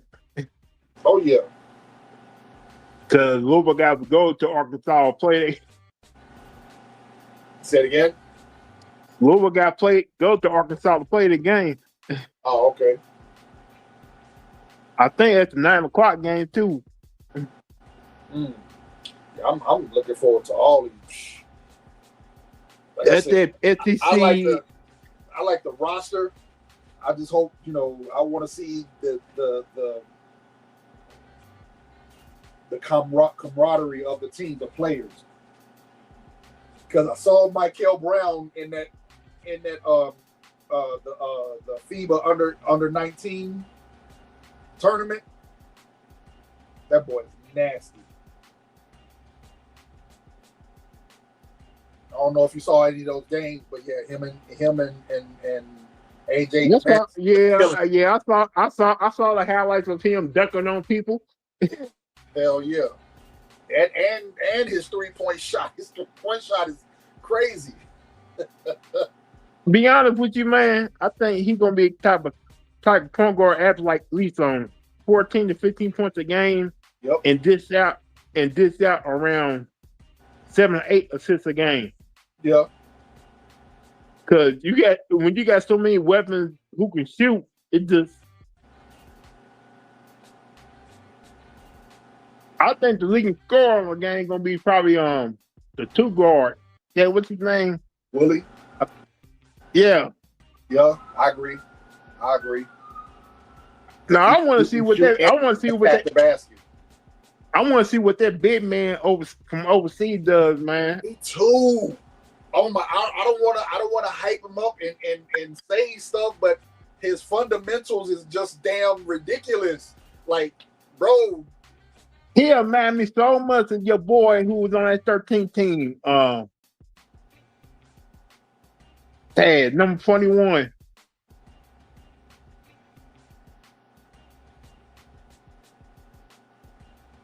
You talking about Bohannon? Yeah. Bohannon in the low post when he would catch the ball in the post and pivot. But imagine Bohannon with actually 6'9" instead of 6'4". Yeah, 6'9", 6'10". Yeah, instead of 6'7", 6'6". Yeah. Like you got a 6'9" guy with a big ass wingspan who can go inside and out. Yeah. I think Frew is 6'11", ain't he? I thought they said he was 6'11". And don't forget about that African guy too. Yeah. Shit. Him and what's the other guy? Khalifa.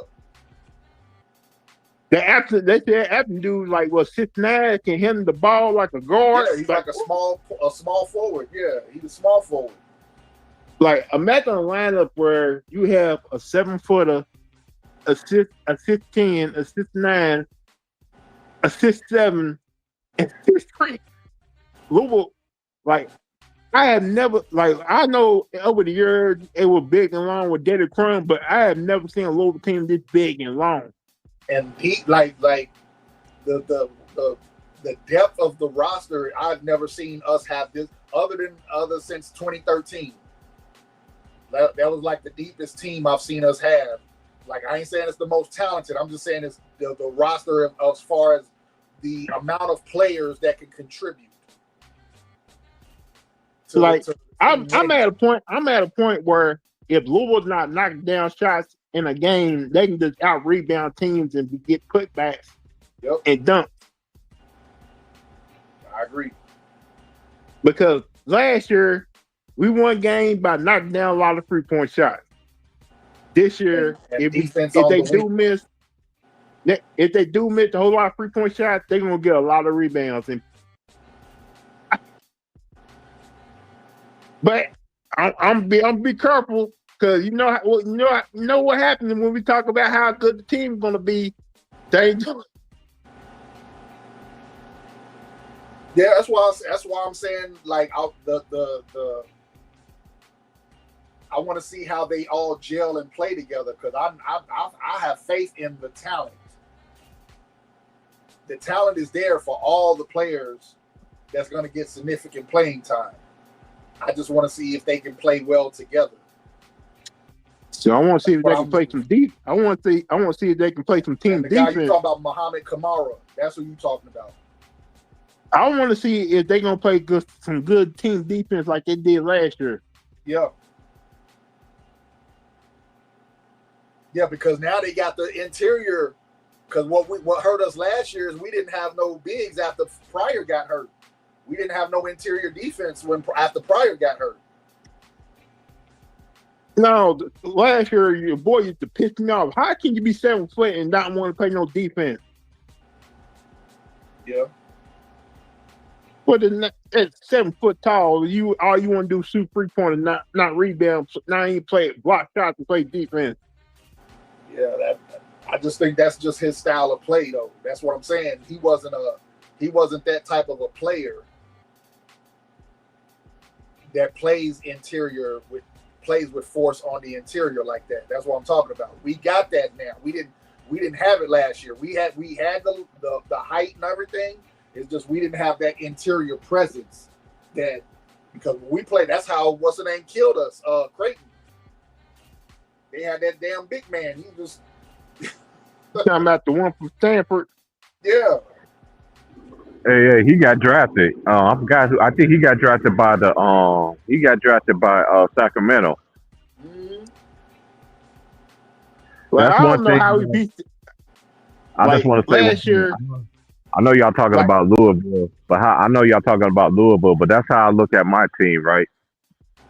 Only Kansas is good is when we have inside and we got guards. Yeah.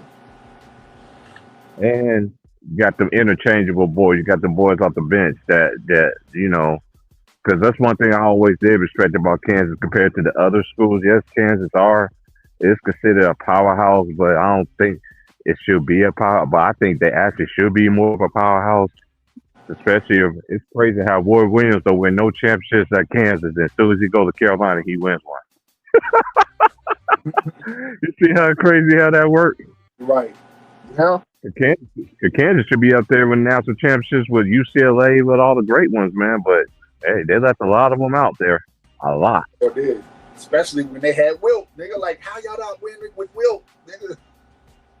Not even that. With Wilt, I heard about the Wilt Chamberlain thing, and I talked to the OGs about that. They said, man, ain't nothing they could do about but they said their best chances of winning, they said they should have definitely won so many times in the 80s. A blue, yes. You see a black guy standing right here, you racist prick. Sitting there, this guy is sitting in his car, looking at it, pointing his stickers, talking about Trump. Trump, like, I don't care about no Trump, dude. Like, what is wrong with people, man? That's one of the reasons why I'm trying to get up out of here. I'm going to get out of here because these people out here, boy, I'm telling you. Oregon is what messed me up about this place. Oregon got some of the most beautiful stuff you can do with your family and all that stuff, but it's the people that live in it, bro, that makes it worse. Yeah.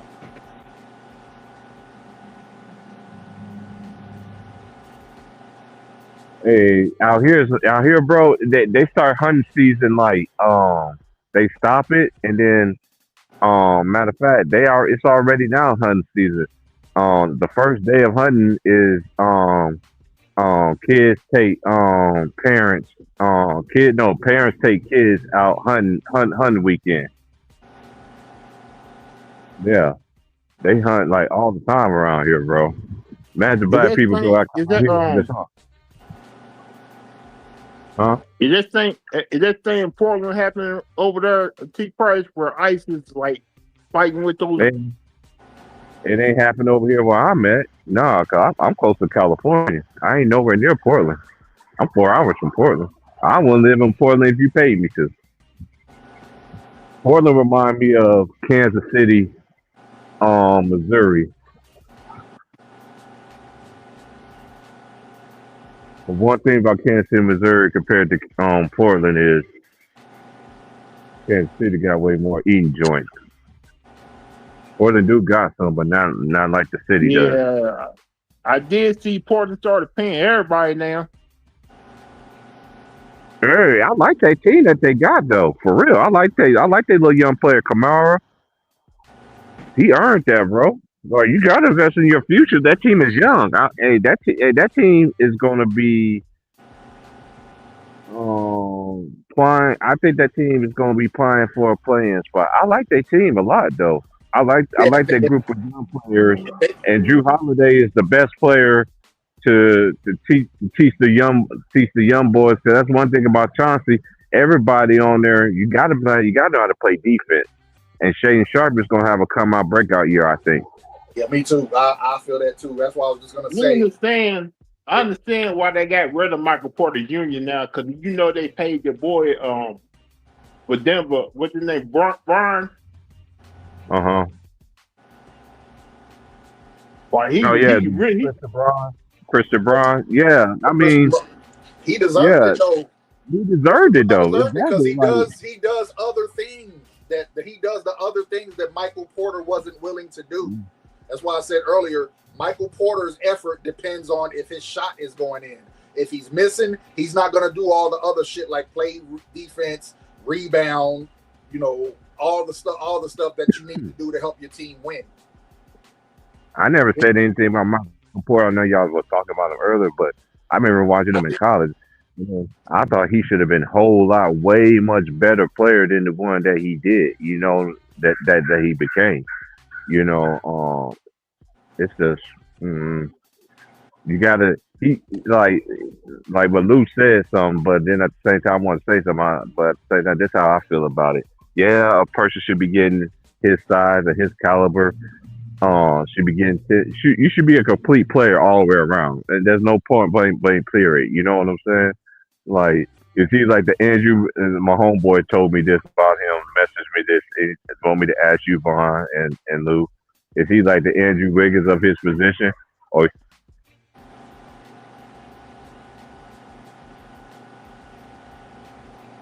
y'all don't know what you're gonna get out of him? Easily. But he show up on some nights and don't show up on other nights.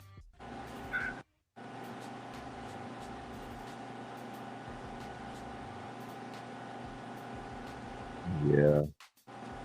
Okay, so that I was just looking up information that G League, London Johnson, he's going to have 2 years of eligibility left. Okay. So he's at least going to be at Louisville for at least 2 years. Oh yeah, let's talk about the rookies, y'all. Hey, one dude I want to see. Matter of fact, one of my favorite ones. He got the coolest Kobe story ever. He went to Texas. I want to see him. How he gonna be in the league. Who was that? What's his name? Oh boy from Texas that got drafted. That Kobe seen him shooting basketball in the rain with no shoes on. Trying to remember the name. I mean, Trey Johnson. Oh, that's right, Trey Johnson. Yes. Yeah. Ain't Ryan Harper's son on the Spurs? My thing is how I'm looking at it. When you look at freaking Utah roster, you can't, man. You're gonna have to try something now, man. You better come to play when you play Utah. I ain't saying Utah is going to be a playoff team this year, but I don't think so either. They're going to give some teams some games. I like the young talent they got. Now I'm looking at Danny Ainge. It's just like my boy was saying about Danny Ainge, how he doing his team like he did in Boston, and he hit on the draft pick. He hit on that Ace Bailey one. That's for sure. Yeah. Ace Bailey gonna surprise a lot of people. Everybody just thinking just Cooper Flag and a runaway shot. No, sir. You got some other people. Shot, boy. Woo! Not Cooper. Cooper looks legit. But Ace Bailey, he already got that shit is wet, nigga. Like, Jesus. Yeah. Like, You know how when you see somebody shoot and then as soon as the ball leaves their hand, you know it's good. Yeah, he's like that. His jump shots was looking in the preseason. Like after I seen him hit like the first 2 shots, every shot after that, as soon as it left his hand, I was just expecting everything to go in. I know he didn't want to go to Utah, but hey, but at the same time, man, he got a chance to shine though, for real. Yeah, he do. And he got a point guard with him, which is awesome. He got a point guard that he can grow up with. You trust Isaiah Collier? You like Isaiah Collier? No, I'm talking about Clayton. Walter Clayton. Oh yeah, Walter Clayton. You know they already got Isaiah Collier there though. Yeah. I think they might move Collier to the 2. Because the preseason games, Clayton been handling the rock more. I would have Walter Clayton handle the ball too. Cause that's how I seen him when he first played for Rick Pitino. Yep. At Siena. Oh, was it Siena or Iona? I always get that. Iona. It was Iona. Yeah. Iona. When he was at Iona, I was telling the home, I was like, man, this dude's nice, bro. Like, where's like Rick Pitino find these guys, bro? Like where he finds it, bro. Hey, I liked it that St. John's team he had last year. Yeah, just Luis just kind of, I don't know if he lost his way towards the end of the season or what. I think he lost his way with his best player. Once he got that disconnect with his best player, that was it for him right there. Yeah. Hey, but he got a nice team though this year though. So Yep. I'm not all into the rankings early in the year. I get into the rankings when it comes January. Once it hits the start of the new year, January, end of January, early February. That's when especially when you deep into conference play, that's when you're going to start seeing what teams are those teams that you should be looking out for to make runs to the championship. And don't worry. We know we're gonna have the bowl. We know we're gonna have the bowl games. You know what I'm saying? For Thanksgiving. And no, we ain't gonna have no bowl games and no Thanksgiving. I know we're gonna have the I'm thinking about the college basketball tournament, the Thanksgiving tournament. The preseason tournaments, yeah. Yeah, but then you got Maui, the Maui Invitational. You know that all the battle for Atlantis. Oh, they got so many of them. They got one. They got one out here. Kansas gonna be playing in the one in Portland. They got that one now. They're gonna be playing in the. I missed that Alaskan tournament. Oh, the Alaska Shootout, the Great Alaska Shootout. Alaska Shootout, yeah, they don't do that. Yeah, that was back in the day, bro. We just showing our age, bro. They don't know nothing about no the Great Alaska Shootout, bro.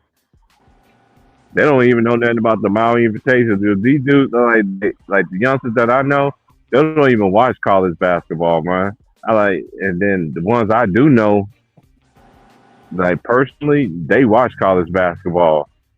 You know what I mean? So they can follow to see how to but they got parents and other siblings and their families also teaching them the game though too. You know, because I met all the players for the team out here. They the Lakers, and their colors are the old Minneapolis colors, the white and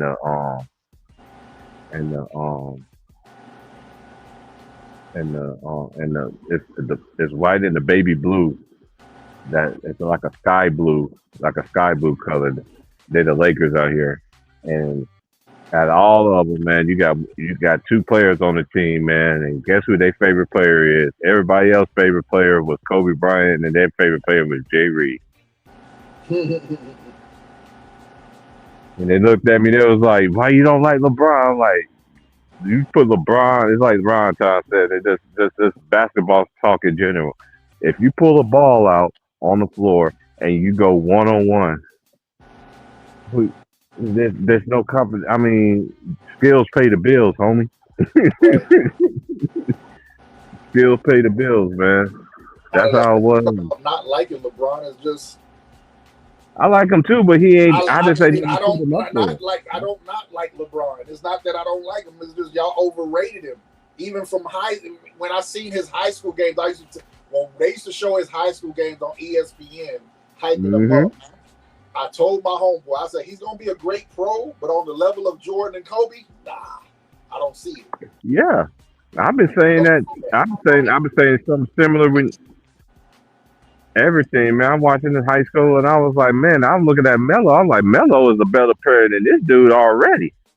Melo used to kill them niggas when they were at Oak Hill. When they used to play against each other, Melo used to kill them niggas. Mm-hmm. Melo used to give the boys a business. Albeit Melo was a year ahead of Bron, but you know, you're the one being hyped up as the next coming, and Melo is smoking you. Was killing them softly too. It's gonna be an interesting season, man. Gonna see how the Boozer twins gonna be. I'm gonna see how Peja Stojakovic's son. Hey, you know the Lakers got Nick Smith, got your boy, man. Yeah, I seen the Boozer twins in the Peach Jam. I watched the Peach Jam. They were showing that on NBA TV this summer, and the Boozer twins, especially what's the Cameron? Yeah, Cameron Boozer. He's the truth. I want to see what those Saturday night college basketball games gonna be on the weekend. You know they had those triple foot of all three games with top ranked teams playing together. They wait till the best one like around 8 o'clock. Mm-hmm. I'm pretty sure they're gonna have Syracuse and Duke playing on Saturday night. Oh, you already know. Hey, ESPN. That's one thing about ESPN. ESPN always don't show them good basketball games. You know CBS is too. NBC though too. Is NBC gonna be showing them? Is NBC gonna be showing college games? Yes, they are bringing college basketball back to NBC. Yes, they already got Notre Dame. It's gonna be on like some of the games gonna be on Peacock too. Yep, Peacock. Yep. Well, one thing about my TV, I got Hulu, so I got Hulu. So whenever when they say on Peacock, I can still watch it on NBC because on my cable thing it show NBC and Peacock. Yeah. Hey, last year I watched half the games on YouTube. Yeah, they doing that with college football this year. Yeah, they do that with college football. College football for free on YouTube. So games that you don't get on TV, you can pull them up on YouTube. I just like Hulu. I think Hulu is the best one at all the packages. You know, I don't even have Amazon Prime. But yeah, your boy Trey Johnson played for the Wizards. Yeah, Trey. Yeah, he gonna have a chance. Hey, because the Wizards. Hey, because I'm telling the boys that's already there. He's sitting there rubbing his hand like Birdman. Yeah, it's about time the Wizards put together a young core that can grow up together. Yeah, they can all sit there. And I need Zion to play a full season since he's off weight now. Yeah, Zion is another one. Hey, you know another player that nobody forgot about too. He went to UConn too. I'm looking to see how I hope he gets some more playing time this year. Who? Damn, his name was just on the tip of my tongue. The big man. No, number 24, the guard, Hawkins, yeah. Oh, I mean, yeah. I thought he was supposed to be a 2-guard, ain't he? The starting 2-guard. It's gonna be it's chance for him to sit there. You know, I'm gonna see his next take a step. Because my boy was talking. My boy was talking to me about it. I was like, you gotta think about it. Him and Stephon Castle are two different players. Yeah. So it's hard for me to compare him to Castle. Yeah, you know Castle what I'm saying? is more of a playmaker type guard who can create his own shot. Where and he likes to play defense. More of a shooter. And he likes to play defense. And he can play defense. Yeah. Defense. Yeah, Hawkins is just he's not saying he can't create his own shot, but I don't think he can on the level of Castle. But he can shoot the fucking lights out the basketball. Yeah, he can. He definitely can shoot that thing. I wish they do the NBA Jam version in college. That would have been dope. Oh man! Oh, you hear they bringing back NCAA basketball? EA Sports is. But who used to have it before? Did they used to have it before? EA had it before. EA, but it's gonna be on 2K though. Nah, it's supposed to be EA college I'll basketball. go. All right, if it's that, then I'll get it then. Because if it's 2K, then I already know it's gonna be the 2K version of their basketball shit. Yeah, I don't know. EA just made 2K. I don't What know. time the game come on tonight? The damn basketball games, man. Huh? Don't the game come on at 7 your time, right? The first game. The NBA game. Yeah, they're the only ones that playing tonight. I know I watched the game 7 last night of the baseball. I watched the Blue Jays. I want Seattle to win so bad, and they gave up that damn 3. Yeah, I was rooting for them too, bro. I ain't gonna lie, bro. But they lost, bro. So they had their chance in Game 5. If they would have won Game 5, that was, I think. Yep, I said this to myself. Because they won Game 6, the series would have been over if they just took care of business in Game 5. Yeah. Man, that Game 5 just ruined them, bro. I was like, if they lose this series, they're gonna look back at Game 5 like that was a series right there. Because you got to remember, Vladimir Guerrero, that boy sat there and rocked 2 of them things out the park. Yep. Like he did in Game 6.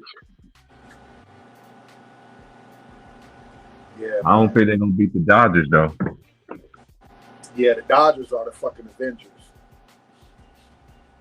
I don't know. I don't want to count out Toronto though, because Toronto tough, man. Yeah, that's gonna be getting Bo Bichette back for the World Series. This is going to be the Dodgers' best test to me out of anybody that they played in the postseason. Yeah, I agree with that. I think it might go 7. I think it might go 7 because Toronto ain't no punk, man. No, they're not. Especially the way the season started and how they came back and they started the season I think they won like 2-3 games the first month of the season. I know they had a bad first month of the season. They looked like trash the first month, and then all of a sudden, they was not in first place. Like, where the fuck this come from? You niggas was in last place last month. Now all of a sudden, y'all in first place? How the hell? But yeah, the first game starts at 6:30. Oh, okay. Rockets Thunder starts at 6:30. Okay, so we got I got another hour then for come on then out here.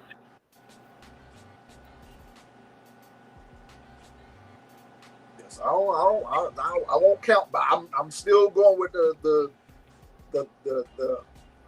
Dodgers because they just so deep with Betts and Ohtani and fucking what's the dude who came from Atlanta, Freddie Freeman. Yeah. Yeah, that roster, they're the Avengers, bro. They're the freaking Avengers of baseball.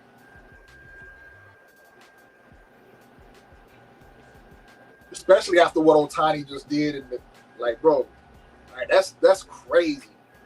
Where he 3 home runs and you struck out 10 batters. Yeah, I'm not the type person that I wait till a person in his career, then you could really deflect on it. Yeah. But people now, they just so much in the moment of right now. You know what I'm saying? So. I just want to watch it. Just want to watch his career. Watch his purpose. Yeah, I agree. I know we haven't seen no shit like that before. It's amazing, but yes, calm down. You know what I'm saying? On this GOAT talk shit. Nah, he ain't there yet. He is not there yet. He's not better than Lou Gehrig. Right.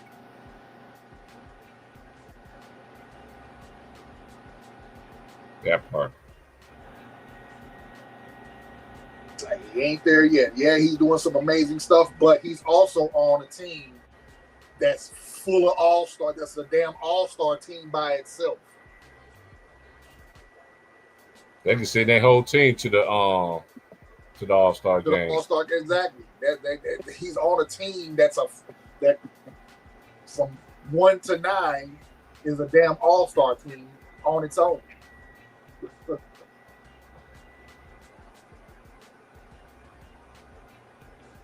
So yeah.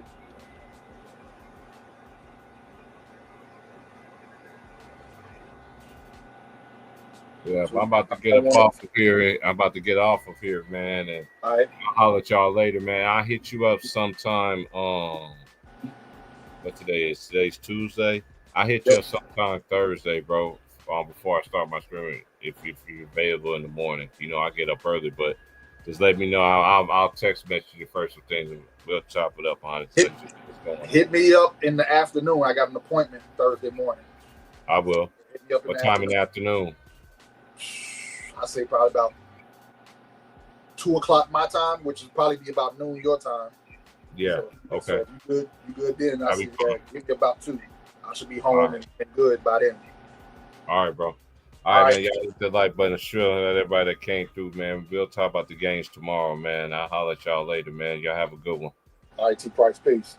Peace. Lou, if you still listening, peace, bro. Yeah, shout out to my boy Lou, man. Shout out to Ron Tom. Shout out to everybody that came on, man. Mark, Ron Tom, everybody. Yep. Shout out to everybody, man. And Martavian too, man. But I'll holler at y'all later, man. Yeah, so all right, bro. Peace. Peace.